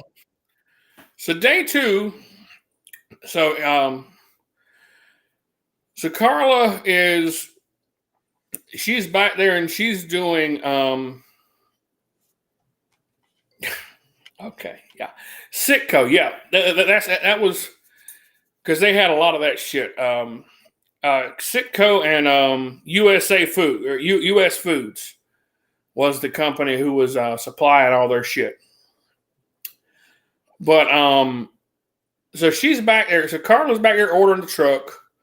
This other girl, she's and I'm sorry, I don't remember anybody's name but Carla. But this other girl, she was prepping something because she was prepping lunch stuff because they had a salad bar at this school, right? It's a really nice little salad bar. It reminded me of like a Ruby Tuesdays kind of salad bar because they have to have a healthy option. And the salad bar was free. So like the kids who didn't have money for school lunch or nothing like that could eat the salad bar. And they had like little ham cubes and shit like that and cheese and things. It was a nice little gesture. And I ate the salad bar.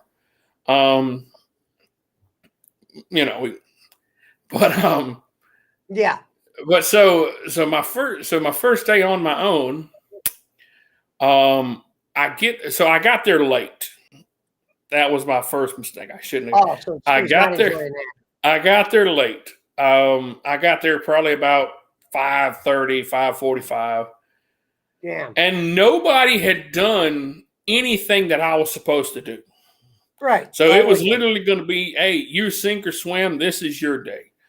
So I get there and I automatically, you have to go. I went to the freezer and I got a big box of biscuits because there was like 100 biscuits in this box, right?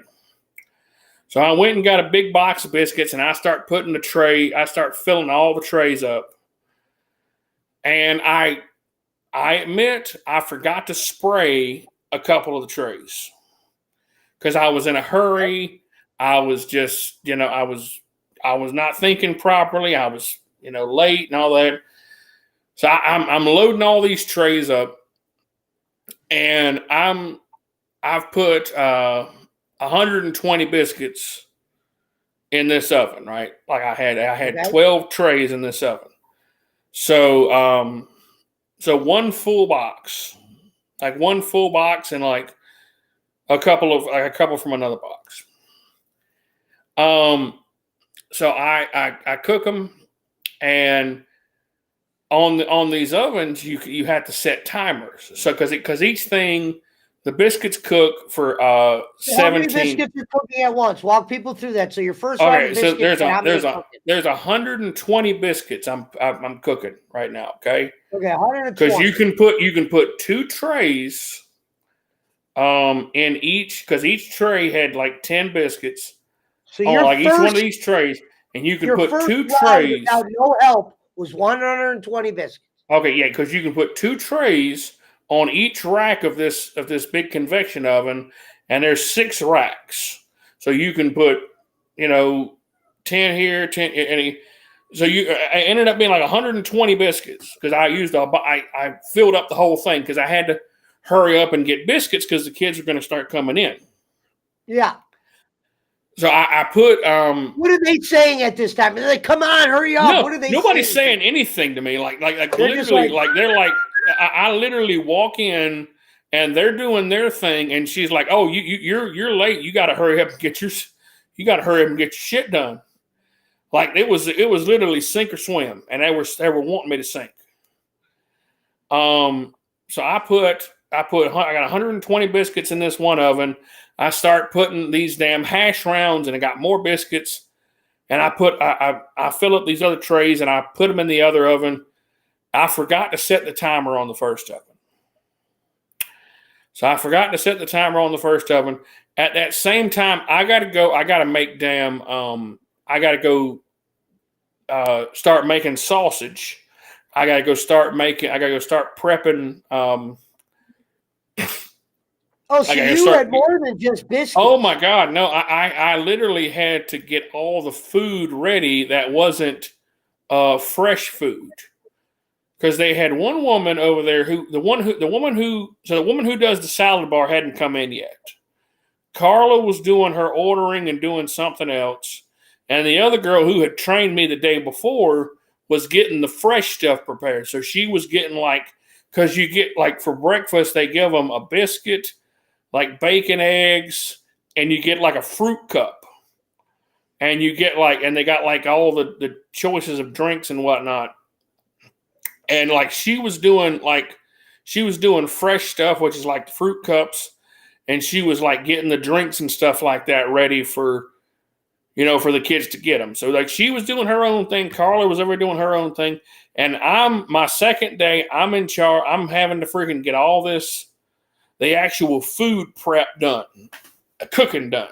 So I'm over there. It's a lot to put in charge of somebody on their second day. Like I said, it's a lot. There was, there's a reason why I got hired on the spot.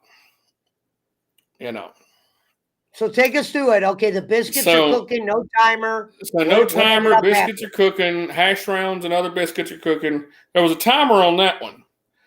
But there was probably at least a 10-minute gap between, it was probably about a close to a 15-minute gap between loading the first oven and loading the second oven. So I go over there and I'm getting all this other shit done. Trying to get all my meats prepared. I'm trying to get all my stuff ready because the bacon and the sausage went in after the biscuits. Okay, went in after the biscuits. So I'm trying to get all this other stuff prepared. I hear the timer go off. It's the second timer. It's not the first timer because I didn't set the first timer, so it's the second timer. So I go open up, and I open up the first oven, and then just a billow of smoke just comes out. I mean, a billow of smoke. These biscuits are burnt. How did you not remember that you put the biscuits in and you just completely forgot? I had set the second time. This is your first time by yourself. This was my first time by myself. I had set the second timer. I forgot to set the first timer. Like I said, and I didn't, when the timer went off, I thought it was the first timer. I didn't realize I didn't set the first timer. When the timer went, like I said, because I'm so busy and I'm so far behind, I lose complete track of time. So literally, 18 minutes went by so fast after I had set that second timer that I didn't realize that it went by so fast. So you got the bellow of smoke.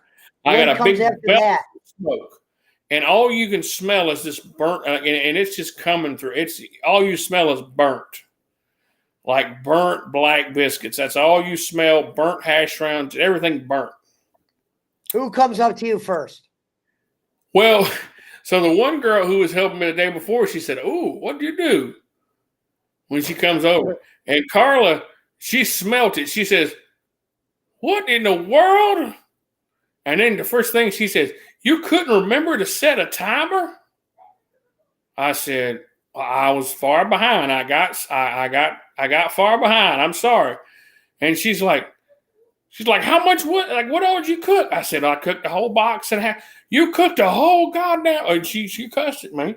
She said, "You cooked a whole goddamn box of biscuits? How many?" I'm like, "Oh, so there was a whole box in there?" It was 120. But a box shouldn't cost them as much as they said you damaged. So go on with that. So So apparently, I had overcooked the hash browns in the second oven because the hash browns weren't supposed to. The hash browns were only supposed to be in there for 9 minutes, and they were in there for 18 minutes. So I see you, motherfucker. You know what, boss man? No, Bean. You know what, boss man? Mm-mm-mm. All right, well, keep going. So what? She's yelling at you. I'm making all this white people food, right? No. So she's like, what? She's like, what? How did you forget this? I'm like, I was busy. I was over here doing this. I said, I ain't got no help. This is my second day. I don't know what y'all yelling at me for. And she said, you just ruined $600 worth of stuff. Ah ha ha ha ha ha. $600 was only one box of biscuits, lady, and some hash browns. And she's like $600. 600. I would have to have brought that up to her. I don't know what she was talking about. I guess she was charging damn $10 a biscuit or something. I don't know. But she said, "Oh, you ruined $600 shit." And blah blah blah blah blah blah. I'm like, okay. Well, because the other biscuits that I had put in there, had messed up. I didn't put enough spray on there, so they had stuck to the pan. They were ruined too. So I had pretty much ruined the whole thing, everything in the two ovens. I don't think they salvaged any of it. And she said, sausage. How'd the sausage go? I didn't even get a chance to put the sausage in there. She said, you know what? And she said, just go home. Just go home. She said, this isn't working. Just go home. And at that point, I thought I was fired. So I took off my apron. I got in the car and I went home. Right after you made the shitty food, they sent you home and they worked by themselves. Right after.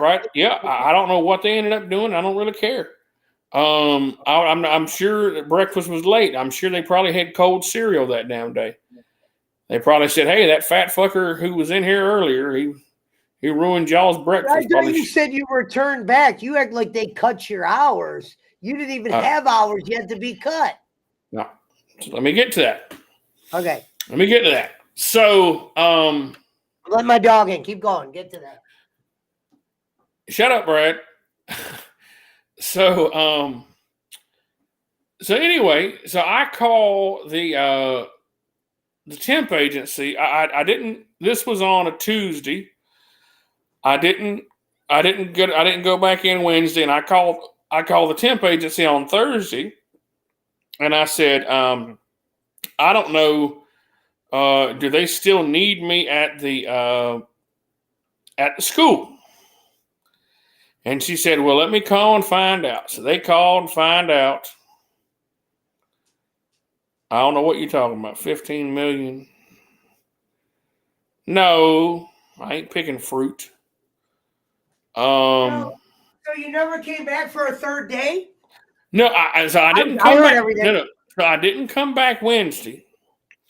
I did. I called the temp agency on Thursday, and I said, "Do I need to come back? Am I still hired at the school?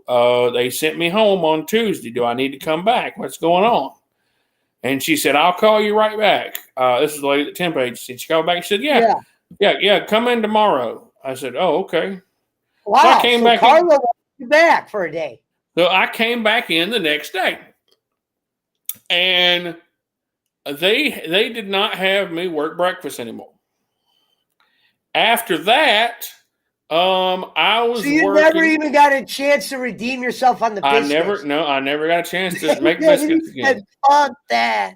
I never got a chance to make biscuits again. Thank you, LV.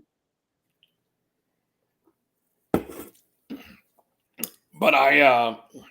So what they give you? What was the new job? Rev the lunch lady. Day 3. Okay. So I ended up. Right? We're on day 3. So so I come back Friday. So this is my third official day. So I come back Friday, and I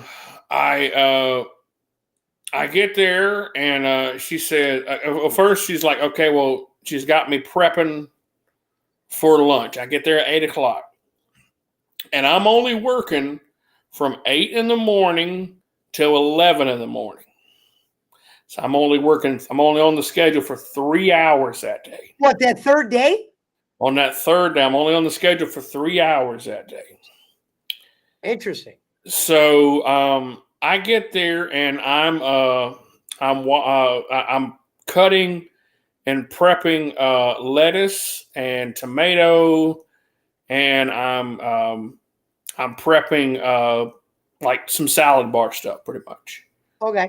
And then nothing with cooking. You're not cooking at this point. No. They said, hell no. And then after that, I'm washing dishes. So they have this big dishwasher. They have this big dishwasher back there, and it wasn't just me. I was a big dishwasher, but they had another big dishwasher. This industrial thing. You've probably seen. They probably had this shit at the prison before. They had. It's this big ass industrial dishwasher thing. You put the dishes on a tray. You roll it in. You close the door. And it washes the shit, right? Yeah. And then you take it out on the other side, and you put the dishes up. That was what I did for the next 3 hours. For the entire time I just washed dishes. I came back in. Did the yelling stop? Were they done yelling at you at this point? They said, I think Carla may have said, hey, how are you? This is what you're doing today. And that was it. Like that, she didn't say anything else for the rest of the day. And I worked till 11:30 that day, and I went home. And then I got back up, and then on Saturday, they had posted the schedule. Day 4. And they had posted the schedule for the following week, and I seen I was supposed to work Monday, Tuesday, and Friday. And they had me working 4 hours each day. And each day that I went in there, dishwasher. And I was, dishwasher, right? I washed dishes and I prepped salad stuff. I was always in the back. I never got to go. I never got to, serve the kids. I never got to see the kids. I was always in the back. I was kind of like the Cinderella of the damn school system, pretty much. I was the old wash woman in the back. Did any bad things happen that you got yelled at after you were made the dishwasher? Oh, I broke the dishwasher. I broke the dishwasher. I ended up putting. I put too much in there at one time, and the damn thing overheated, and they had to get somebody to come out and look at it. What did she say about that when that happened? What did they say? The people that were there? So she was like, well, you can't put that much stuff. You can't put that much stuff in the dishwasher. You can't do that. No, you can't do that. She was just. When you say broken, the thing just stopped working. It wasn't broken. It had overheated, and they had to come out, or somebody in maintenance had to come over. It takes a lot to overheat those things, Rev. I've seen these things. It's not easy to overheat them because they're. How the hell did you make it overheat? I honestly don't know. She told me I had put too much shit in there. She said I had overloaded it. It's rough. Yeah, she said I had overloaded it. I'm assuming it was an old dishwasher. I'm not going to take any blame of it myself. I think it was just faulty equipment. It was okay. I'm going to say it was faulty equipment. Well, so what happened from there? So after that, I continued to work, just 3 or 4 hours a day. For like how a long couple were you of there days. Total? How many days did you do there? I was there from mid-April until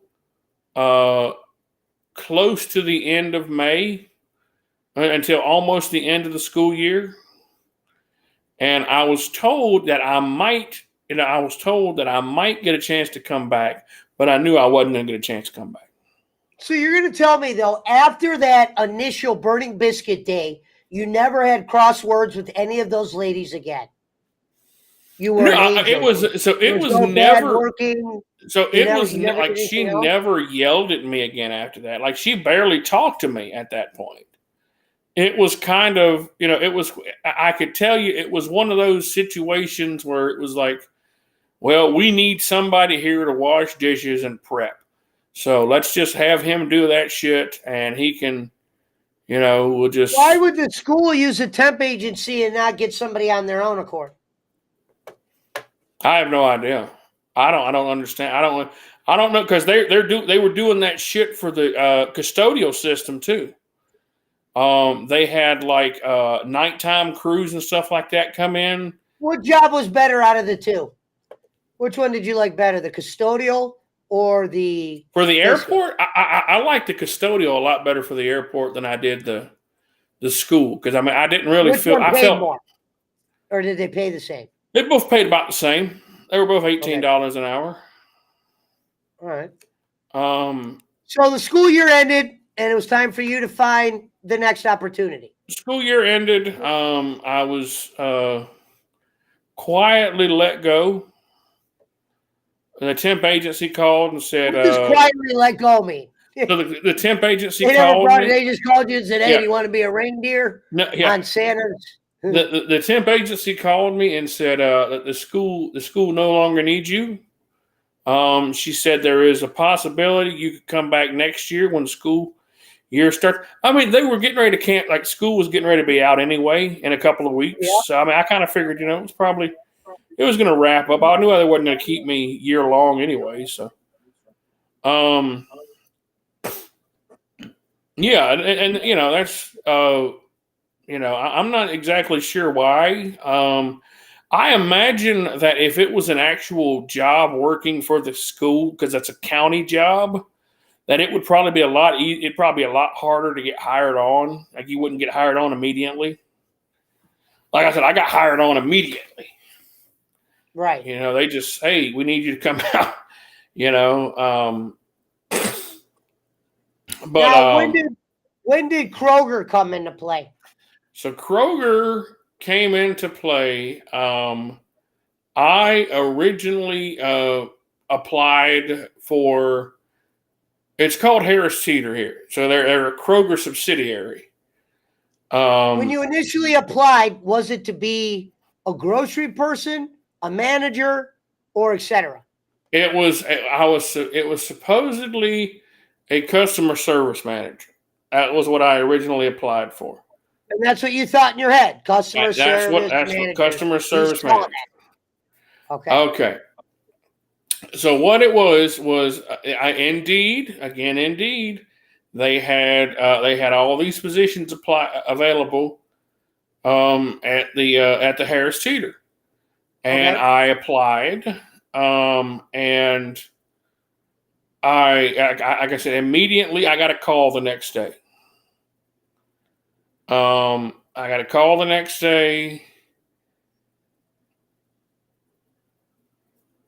No, I did. I wish I would. I might end up doing that. I don't know. What? Which one? Which one you reading? This one? Yeah. Oh. Baby, will you please take me back? I actually talked. We can talk about this on another show. I actually talked to one of my former coworkers the other day. But maybe Rev should stay away from Indeed. No, I mean, Indeed's treated me well. But anyway, so I applied for customer service manager. Immediately got a phone call the next day. Okay. And was told, when can you come in for an interview? I said I can come in today. Okay, we'll see you in a few minutes. And I went in. I talked to the lead customer service manager. What'd they tell you were going to be doing? She told me be a manager at this point. Yeah. So she told me I was going to be customer service, not customer service manager. She said the position that was available was customer service. I said, so what does that mean? She said, oh, you'll be a manager, but you won't be the customer service manager. I said, so I'm confused. You got me all confused here. So what is the difference? So apparently it goes customer service manager, assistant customer service manager, customer Holy shit. service, and then cashiers and baggers and cart pushers and all that. Yeah. So, and the job paid $15 an hour. I said, okay. And like I said, it's not that far from my house, so I Now, when you accepted it. told us you thought you were going to be a grocery manager, the reality was you knew you probably would not be a manager. I was assuming I was going to be, which I was told that I was in charge of cash. I was in charge of the cashiers, customer service, and all that.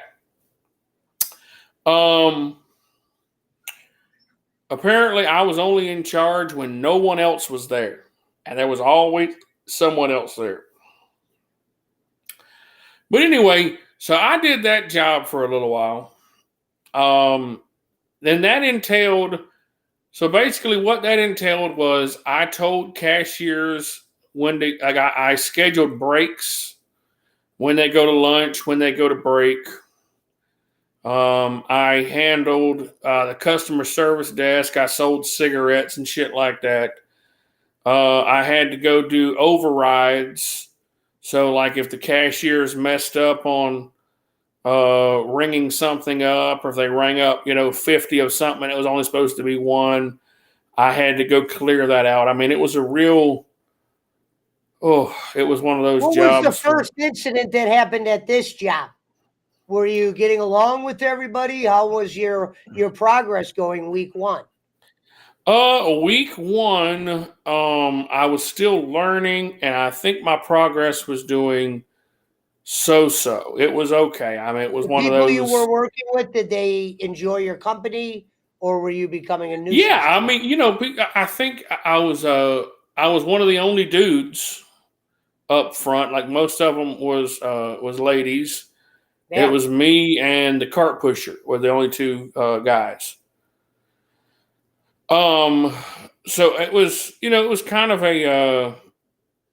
Did the cart pusher push your cart your way and go meet your future best friend or anything like that? Or no, that only happened at that one job, right? So that was. That's hilarious. That guy was an asshole. I think now that I think about it, he shouldn't have done that shit. So they have you up front. Mm-hmm. I'm up front. What went wrong? How long did that last? That lasted for about 3 weeks. Okay. I ended up so what happened was they had self-checkout, and they had like 6 self-checkouts machine, and they had a register at the end of self-checkout, because somebody has to sit there and man self-checkout, and they have a register for people who are wanting to do or people who can't do self-checkout or whatever, because sometimes like if the lines are backed up, they'd have somebody come up there and they would run, you'd ring them up at the self-checkout register. Okay, so they got the register there. Somehow, I'm not sure how it happened, but, $300 come up missing out of that register. Now, it wasn't me, but my name. Whoa. Wait a minute. Slow down. They had you actually in charge of a register? No, I was technically in charge of all the registers, but no, I had ran that register that day. Okay. So I was doing self-checkout because because part of my job was covering breaks part of my job was also covering breaks that if there wasn't anybody else to cover them. So I had to cover that. I had to go run that register while them other people went on break. Okay, so you went and ran someone's register for a half hour, and that half hour, 300 came up missing? No. So at the end of the day, because they did till count at the end of the day. At the end of the day, they did the till count, and there was $300 missing on that register, and it was me and like 4 other people who had ran that register that day. So we Okay. all got rid 1 of out them. of 4 chance. Okay. We all got rid of because they never could find out where that money went to. Now, it wasn't me who took the money. Okay. It was, I don't know who Do you took think the maybe money. you accidentally rang somebody up and forgot to take the money? I think there would have been there'd be no way I could have rang anybody up because there wouldn't have been nothing that would have cost $300. Like it was, what Oh, well, I they're. thought maybe somebody could get $300 worth of groceries if they got a bunch Oh of no, shit. you couldn't have rang. I mean, it was a little scanner that you had at self checkout, so you couldn't have personally rang up $300 worth of stuff like that anyway. It would have took you forever, and they wouldn't have let us. So what But happened no, during what the investigation? What ended up happening? they couldn't find the money, and they ended up writing everybody up who had been on that register. And I was pissed that they wrote me up. And I went to the store manager and said, I don't want to do this shit anymore. I said, I was Really? promised, I did. I said, I was promised a management position. And, I'm the oldest, I'm one of the oldest guys out here. I'm a grown man. I'm mature. I'm not some kid like all these other people you got out here. I can do this job, and I think I deserve, to be a promotion. The I don't think $300 missing wasn't anything connected with you or the way it you wasn't. ran It the wasn't register. nothing. The only You believe reason, somebody really the stole only this money? reason it was, the only reason I got written up for it is because I was one of the people who ran that register that day, but they So did didn't they get know. upset when you cussed them out? I didn't cuss him out. I told him, I was upset. I went and told him, hey, look, I want management. I don't want to be doing this. I can't, this is beneath me. I can't be doing this. They probably didn't love that. You just came up to them and you're like, hey, I want management. What's this shit? $300 missing. I want management. No. So he said, well, let me see what I can do. So I continue doing customer service for about a week, and he comes up and he says, hey, I gotta, are you still looking to do management? I said, sure. He said, what do you know about the deli? I said, nothing, nothing much really. I mean, he said, oh, well, you can learn fast. He said, I need a deli manager. I said, oh, okay, cool. He said the word deli manager? Yeah, it was a deli manager. He said, I need a deli manager.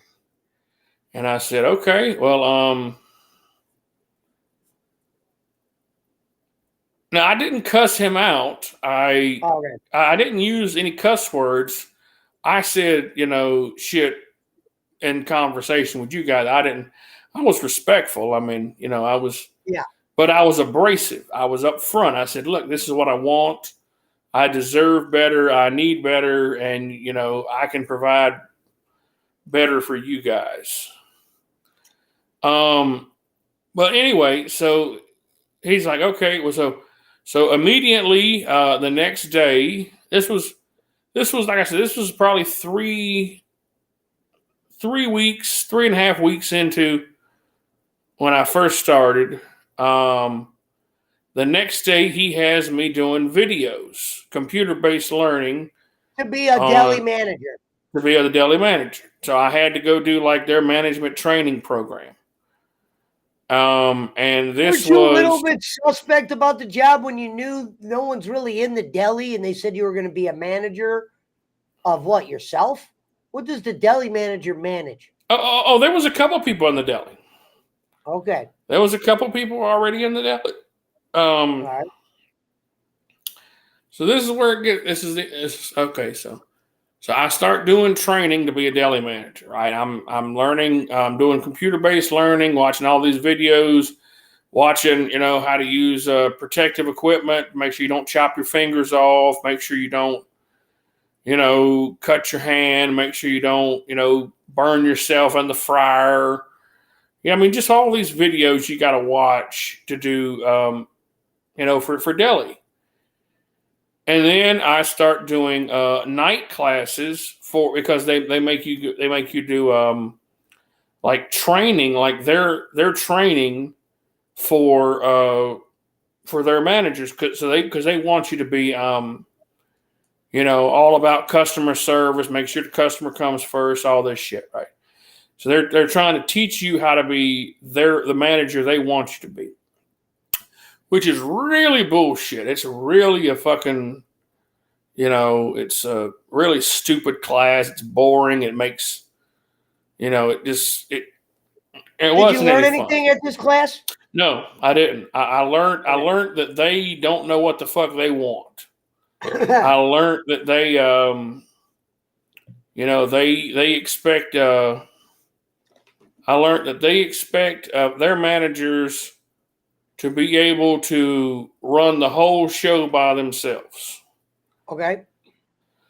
Anyway, so after this, I began training, and instead of them bringing a manager in from another store, or having me go to another store and train, or instead of having anyone who knew what the hell was going on there to train me, the bakery manager who used to work in the deli was the one who was going to train me to be a deli manager. And she had never been a deli manager before. So she gets back there and she's trying to show me how to do the order, and she doesn't know how to do the order in the deli. So how did she train you then? Bingo. Okay. So she goes. And the assistant manager comes over, and they don't remember how to do the order in the deli. So I finally figured out how to do it. I had to figure it out on my own how to do it. And it's just like the whole damn thing is just messed up from the get-go. From day one on my first day of training, nobody, like I said, nobody was there who knew how to do the job. Like nobody knew. So they got you doing a job that nobody knows how to do. They got somebody training you that doesn't know never done the job. So what the hell did you do the first day? Was it like the biscuits? But the first day I learned how to use the deli slicer, and I learned how to use I learned how to like fry the chicken, put the rotisseries in the oven, how to tend to the salad bar. I learned how to do. The first week I learned how to do the deli, like the actual deli stuff. Like I learned how to be a deli. Did you pick up on everything? Would you say you picked up on everything? I picked up on everything well. I mean, I think I did.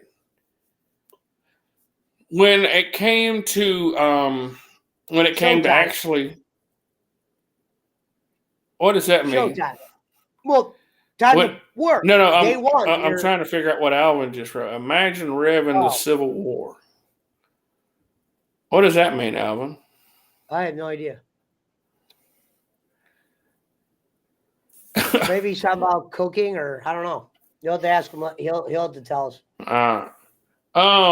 But anyway, so after about a week, I learned how to do all the basic associate stuff, like what the people who work in the deli are supposed to do.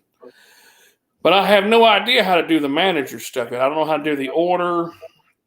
I don't know how to do. I'm not sure. I don't know how to do the saves, serve safe. Where is your boss at? Where's your boss at this point? The assistant manager is paying me no bit of attention. He's kind of, he's just all off in the damn distance doing all this other shit. The store manager is paying me no bit of attention, not wanting to help me. They set me up to fail. I really believe they set me up to fail. Because I had no idea how to do. No one had showed me how to do temps, because in the deli you have to do temps. Like you have to keep temps for the health inspector. You have to keep a log of all ingoing and outgoing. You have to keep a log of waste. You have to do orders. You have to freaking You have to keep a log of you have to keep your expiration date log.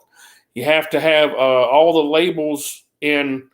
Everything's got to be labeled and it's got to be properly dated. Like everything, this is, I mean, like it's not, you can't just throw somebody in there and expect them to do this shit, right? So a lot of this shit I'm having to just pick up on my own. And at this same time, I'm having to help customers. I'm having to What were some chicken. of the mistakes you made and maybe got reprimanded for while doing this job? Well, for the first week or the first almost 2 weeks, I wasn't keeping any temp logs. I'm supposed to do temp logs every day. I wasn't keeping any logs, and like we can, we lose points on health inspections if that shit's not done. Let's see, I wasn't making labels properly. You lose points on health inspection, do it like that. Why did you guys get an inspection and get a real bad score? We ended up getting a health inspection. Yeah. We ended up getting a health inspection. I think they ended up fabricating the numbers on there. I don't know what the fuck they ended up doing, but we ended up getting like a 93 or something like that, which is not good, but I mean it's still passing. So what kind of mistakes were you making? I got reprimanded for that too, and that wasn't even my fault. So you got yelled at for not marking the food. I got written up for the damn health inspection. Oh wow. But no. What was your biggest mistake? Probably the health violations, health code violations, and stuff like that. How much food did you get caught eating food, or I didn't get caught eating food. We were out of a lot of food because I didn't order it because I didn't know how to order it. Like at first, I didn't know how to order it, and the girl who was training me didn't know how to order it. No other manager didn't know how to order it. They never called in anyone to help me figure it out, and they yelled at me because we were out of it. And this is okay. So they literally, when you say yell at you, someone came in and they're like, "Reverend, where the fuck's the lettuce?" Hold on one second.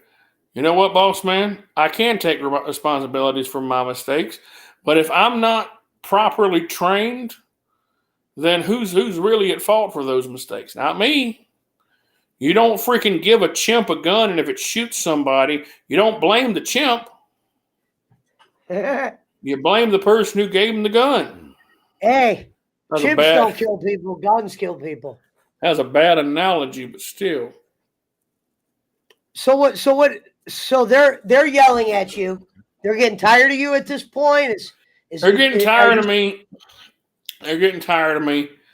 Why would you have told them I wasn't trained, sir? How do you want me to order kibbles and bits when I wasn't trained? And every time I brought up, I don't know how to. They would always say, something along the lines of, "Oh, well, we'll look into that," or "Oh, we'll get somebody on that," or "Oh, we'll get you some help," or something like that. Well, it was obvious because of your actions in the deli. Manager beyond the deli manager was probably not a direction they were going to go with you. No, absolutely not. No. Were you having bad shit happen every day? Were you being reprimanded on a daily basis? I wasn't being reprimanded on a daily basis. I was looked down upon on a daily basis, probably because we were always out of something, or something wasn't right, or something was, the temp logs weren't done right, or labels wasn't done right, or, chickens were burnt, or, damn salad bar wasn't fresh, or, just. Were there any good days? Were there any good days? Did you ever do well on a day there? I mean, I'm sure I did that for about 4 weeks. I did about 3 or 4 weeks. There were some decent days, but there were some shit days. A lot of shit days. A lot of shit days outweighed the good days. Did anyone approach you? Oh yeah, no, I had a my assistant manager would come up to me quite often. Oh, it wasn't every day because he wasn't there every day, but he would come up quite often and tell me, you know, hey, you need to pick up here, or you need to, you're We're almost slacking done, Red. Just here. so you know, you're doing well. We're almost done. No, yeah, I know, no, I'm good. I mean, we're getting to the end. Is there nothing else after this? Yeah, I know. That's what I said. But Um, you did well. I told you it'd be 2 hours at least. Good Lord, yeah, I can't believe it's taking this long. I'm I fucking told you. I knew it rambling. would. I knew it would. I'm just rambling. Is anybody still watching at this point? Yeah, we got 19 people in here. Oh, damn. Okay. Are you guys So entertained by this, or is it, is anybody? Any questions for Rev? Anybody got any questions? Anybody laughing? I will Anybody's got answer any all. questions? Let us know. I will answer most questions So, as how long as many they don't come days from were you there voicemail. total? For the whole thing, I was there for about 2.5 months. Oh, okay. So 2.5 months. I was there for about What two and a was half the months. worst thing that happened there for you? Oh That man. you did wrong, and they got mad about you. Oh God, that I did wrong. Shit. Let's see. Man, 2.5 months, you never improved, huh? I mean, like I said, I was still struggling with all the manager. The deli aspect of it was not that hard. The manager aspect of the deli was hard because I was not properly trained, and no one seemed to. Yes, I burnt chicken. I burnt fried chicken, and I burnt rotisserie chicken. And they reprimanded you for that, for sure, huh? No, they didn't reprimand me for that because nobody knew about it because I ended up throwing it away. That was the other thing. I ended up messing. What they got mad at me about was when they did inventory, I didn't. I hadn't done any waste logs. So you're supposed to do like all your waste, that stuff you throw away at the end of the day. You're supposed to log it down. You're supposed to write down what you threw away so it gets written off and it's not considered part of inventory. So I hadn't done that at all. And it had been 2 weeks, and the assistant manager went back there to do inventory. And we were, it was saying that we were, missing, several $1,000s worth of this, that, and the other. And they're just looking at me like, well, where is this shit? And I'm like, I don't fucking know where it is. If it's not back there, I don't know where it is. And that's when he said, have you been doing your waste logs? And I'm like, what the fuck is that? And I got reprimanded for that. If you got reprimanded for that, why didn't you tell them they didn't train me? I explained. Well, that didn't fly there. I explained that I had no idea what that was. Nobody ever told me what waste logs was or nothing like that. I didn't know I was supposed to be writing all this shit down. And then we had to go back and forge the waste logs. So I don't know why. Like I said, I was not qualified. I wasn't fit to do the job. I mean, I'll admit it was not my cup of tea. I probably was not I was not good at it. But yeah, like that was probably the biggest thing I messed up on was, not writing everything down that I had thrown away, and it was still part of inventory. And nobody, everybody was mad about that because the store was showing that we had lost all this money, and we really didn't because I just didn't write it down. And they blamed you for the store's losses? Oh, well, the deli's losses they did, yeah. Yeah, I got wrote up. I think deli, allegedly. I ended up getting a verbal reprimand probably about 6 times while I was there. When was the final straw, and when did you decide to quit? Or were you fired? The final straw was when they were going to hire me an assistant, and they ended up taking I was supposedly going to be training this assistant to be my assistant, which was, the blind leading the blind. Right. And they ended up taking her away, and they ended up putting her somewhere else. And, it was just, you guys don't care about me at all. You want me to fail. And I just said, fuck it, and put in my 2 weeks notice. And then I just went back the next day and turned in my uniform and my apron and all my badge and all that, and told them to go to hell. And I just didn't come back. Yeah, Brad says, did you say that you burn the food and really take it home for a midnight snack? What kind of food would you eat when you were there? Oh, I'd get the salad bar all the time. I had a good salad What bar. kind of food would you sneak eat there? Oh, I didn't sneak eat. Like, I'm a fat bastard, but I'm not a person that can. So you were fucking cutting salami up. Never one time you went. No, I mean, I've sampled. I sampled and shit like that. Like, I mean, they want you. They want you to sample so you know what it tastes like, so you can, be honest with the customers and stuff like that. Or that's what I figured they wanted anyway. Well, Marshall, right now he's still a free agent. I'm still a free agent at this point, Marshall. I'm thinking about signing with the Bucks. Yeah, and Rev, if you want to do this real quick, we'll make it the last thing real quick. Tell everybody at home what happened with this trucking school thing. What really took place? What made you do it? You can finish off with that. If you hear my dogs barking, I might have somebody coming in, but continue telling them. So here's the last story, everybody. The last part of this right here. So Rev decided he wanted to do Domino's. Go ahead, action. So Rev was gonna go be a truck driver for Domino's. I was going to be a delivery driver for Domino's.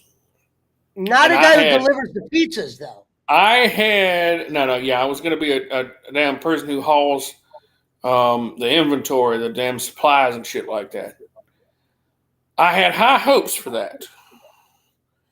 And so I had applied, and I was going to go get my CDL renewed because I had my CDLs. So you lied to them and told them you were already qualified to drive a truck. So that's why. I told them that I had my CDLs in the past and just needed to go get them renewed.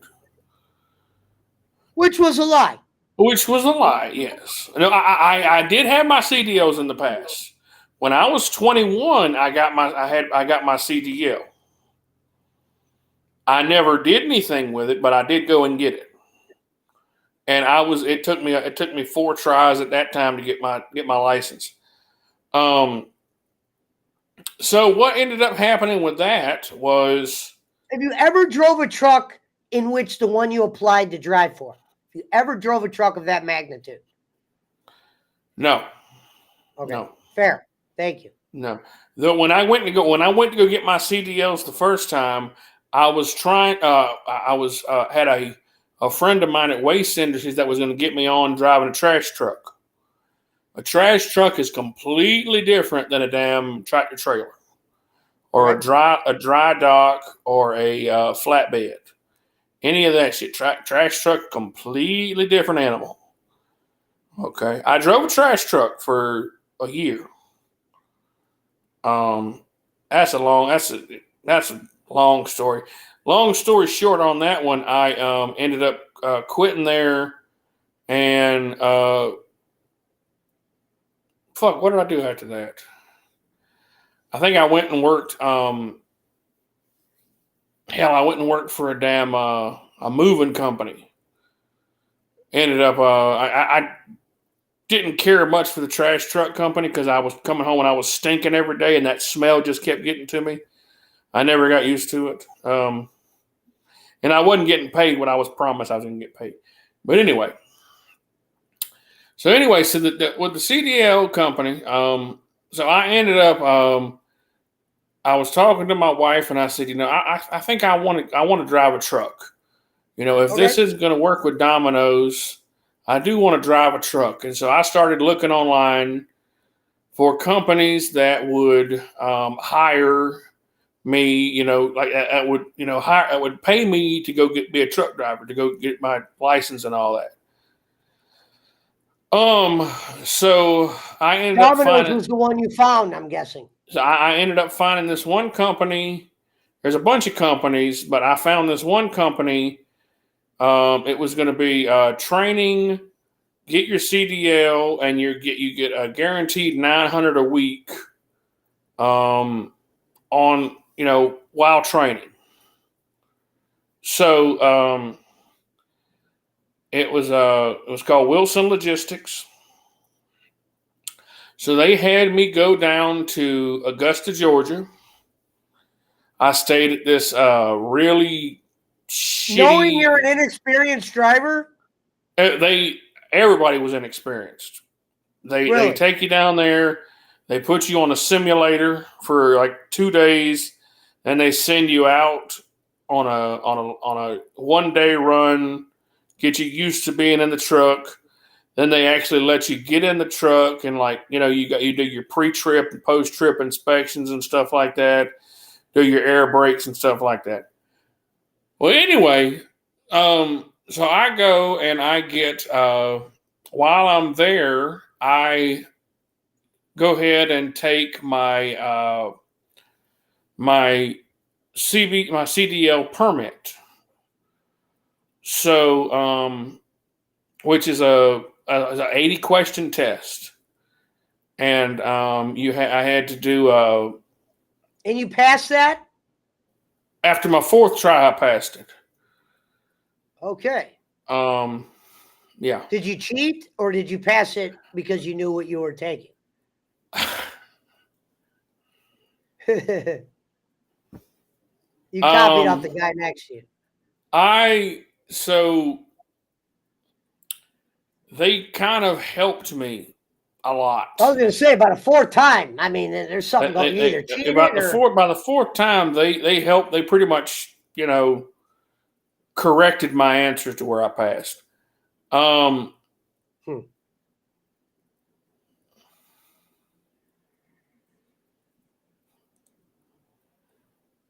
You all right, Rev?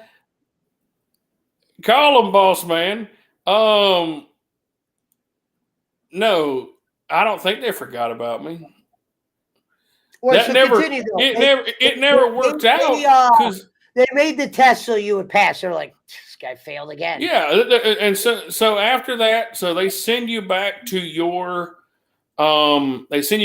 state, and they set up a drive. Like they set up you to go, like for you to go, you meet with the instructor, and you drive a truck to get your license. You have to do you got to meet with an instructor. It was at the community college. How'd that go? Well,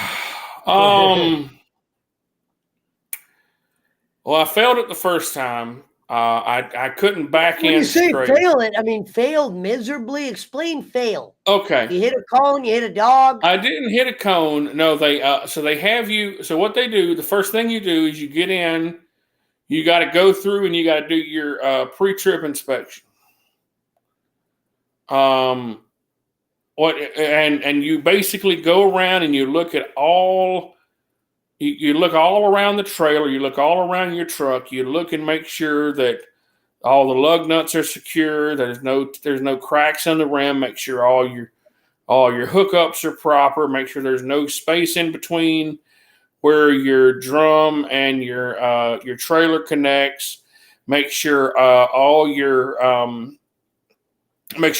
rivets on your trailer are proper, or without without crack or dent.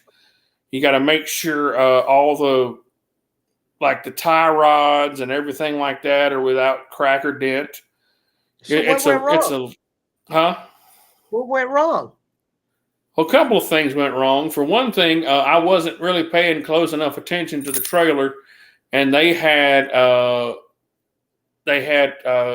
several little cracks and shit like that. And they had set me up to fail. There was several things wrong on the inspection that I never did. But you're supposed to get, instead they set you up to fail. What they do is they set some shit up that's not supposed to be right. It's your job as a truck guy to know what's wrong and what's right. Hello? Yeah. Oh, but anyway. Okay. Hold on, so, keep going. No, but anyway, so I failed the pre-trip inspection. I didn't know my PSI numbers because they want you to, because you're supposed to do a PSI test, pounds per square inch of your air brakes, and you're supposed to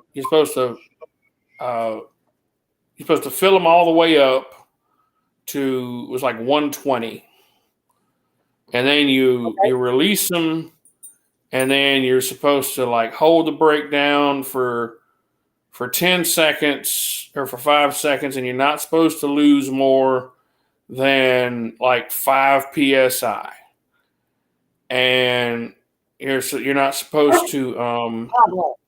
There's several other things, and I ended up failing that part because I didn't know all my numbers. I still don't know all my numbers, as you can tell. I didn't know all my numbers. They had me drive, and I drove okay. It was a big empty parking lot. Okay. At the college, and I drove around, and I went to go back up in between these two trailers.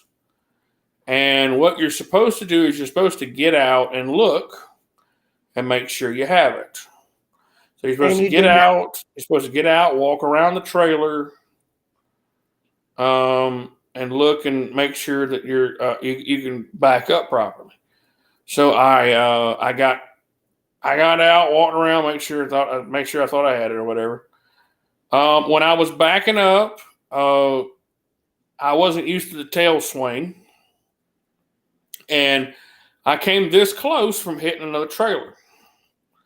I came close enough where the inspector's like, "Oh, stop!" And he wasn't prepared for you to hit something else. He wasn't prepared for me to hit anything, so I stopped, I pulled up, and then it took me a few tries, but I ended up backing it in there properly. So where did you fail the test at? I failed it the first time. I failed everything the first time. The next time I tried to take it again. It was always that tail swing, man. I never could get used to that damn tail swing, and I never could get used to actually backing the trailer in somewhere. It was just like, because you have to turn it away from you. So it was just, it was difficult, and I failed it the second time, and I wasn't properly trained. Basically, you wouldn't even be ready to take that test again. No, I wouldn't be. I would no. If I was going to do it again, which I'm thinking I might, if I was going to do it again, I'm actually going to take the 6-week course that they offer at the community college. Like, I'm actually, because it's like 6 weeks where you're out driving the whole time. Because that was the first time I had gotten a truck in a long time. Gotcha. Now, is there anything you want to end with? Was there anything else that happened there, or you just failed? No. I mean, there wasn't any excitement. It was just, I failed and just decided not to do it. And they still call me. Like, that company still calls me wanting to know when I'm wanting to come back out, and talking about hey, don't miss your opportunity to make your $900 a week training or whatever. Oh, you failed the test. If you were driving so bad, I wonder why they would want you to drive again. Because they need help desperately. Wow. Well, they need help desperately. Oh, were you ever on pills for any of the accidents? No, I'm not a fucking drug addict. I don't like. We didn't say you were, but we didn't know if you Yeah, happened no. to be on. Yeah. Yes, What that is exactly right, Frank. I was never properly trained. for any job. Every job Rev had, they would just throw him a biscuit or a mop or something, and they just basically wanted him to train himself. Do they Rev, I still have? appreciate everything you did. We were able to go 3 hours today, pretty much. Good Lord. And people Um, still stuck around for this shit too. That's the crazy yeah, we part. did well. We had 20 people in here pretty much all night. I appreciate everybody that was watching. Went well. We went head to head against Bolin, and we did well. So Kenny, Anybody if you're got out any? there watching, we Anybody won got the any last head-to-head minute battle. questions? Any last minute questions? I'm going to be going in Discord after, Rev. I just got to do something here. Oh yeah, you got it. And we'll end this and make it its own thing. I might go live again. I don't know. But yeah, Gonzo says some people need consistent guidance. Earl Grey says fake it till you make it. Eitan Tolliver says I wouldn't miss this for the world. Appreciate it. Bossman says, Rev, ever thought about being a phone sex operator? I don't think they have those anymore, do they? I don't know. I never I even thought knew about. they had them. I did think about opening up an OnlyFans, but I don't know if I. Oh, yeah. Reverend, real quick, we're going to end with this. Reverend yesterday came in Discord, and his opening statement was this: I'm thinking about being a guy that goes to different bars and does a jingle with the guitar. So Reverend wants to hit the bar scene up and the club scene up. Thinking about hitting the pubs and clubs again, working In the pubs and clubs, ladies and gentlemen, the great Reverend Robbins. But yeah, I think to everybody that's coming, we'll try to get a spin-off, Alvin. And, well, next show we're going to talk about the many failed diets of Reverend Robbins. I'm gonna try to show some pictures. Yeah, we'll make that. We'll take because we didn't even get to do that. We'll talk about that. That's gonna be a long damn show right there. We'll do that next week. We can talk about the factor meals. We can talk about them. Yeah, we'll do that. I forgot about the diet part. That's how long we were able to go. So next week, expect the Rev part. We're going to talk about the keto and the failed diets. And what went wrong. There was keto. And which diet worked the best. And we'll even ask Reverend what diet he thinks was the best one that he wishes he could have did. But we'll wait for that. There was keto. There was carnivore. I tried Atkins at one point. I tried doing DDP yoga. My God, that's a long. Hey, we'll get into that. We'll do that next week. We'll plan it. Maybe we'll have Frank or Alvin make a meme or both. Thank you to Alvin that made the one tonight. Yeah, and we'll end here, and we'll see you guys all later. All right, good night, everybody. Say goodbye. All right, good night.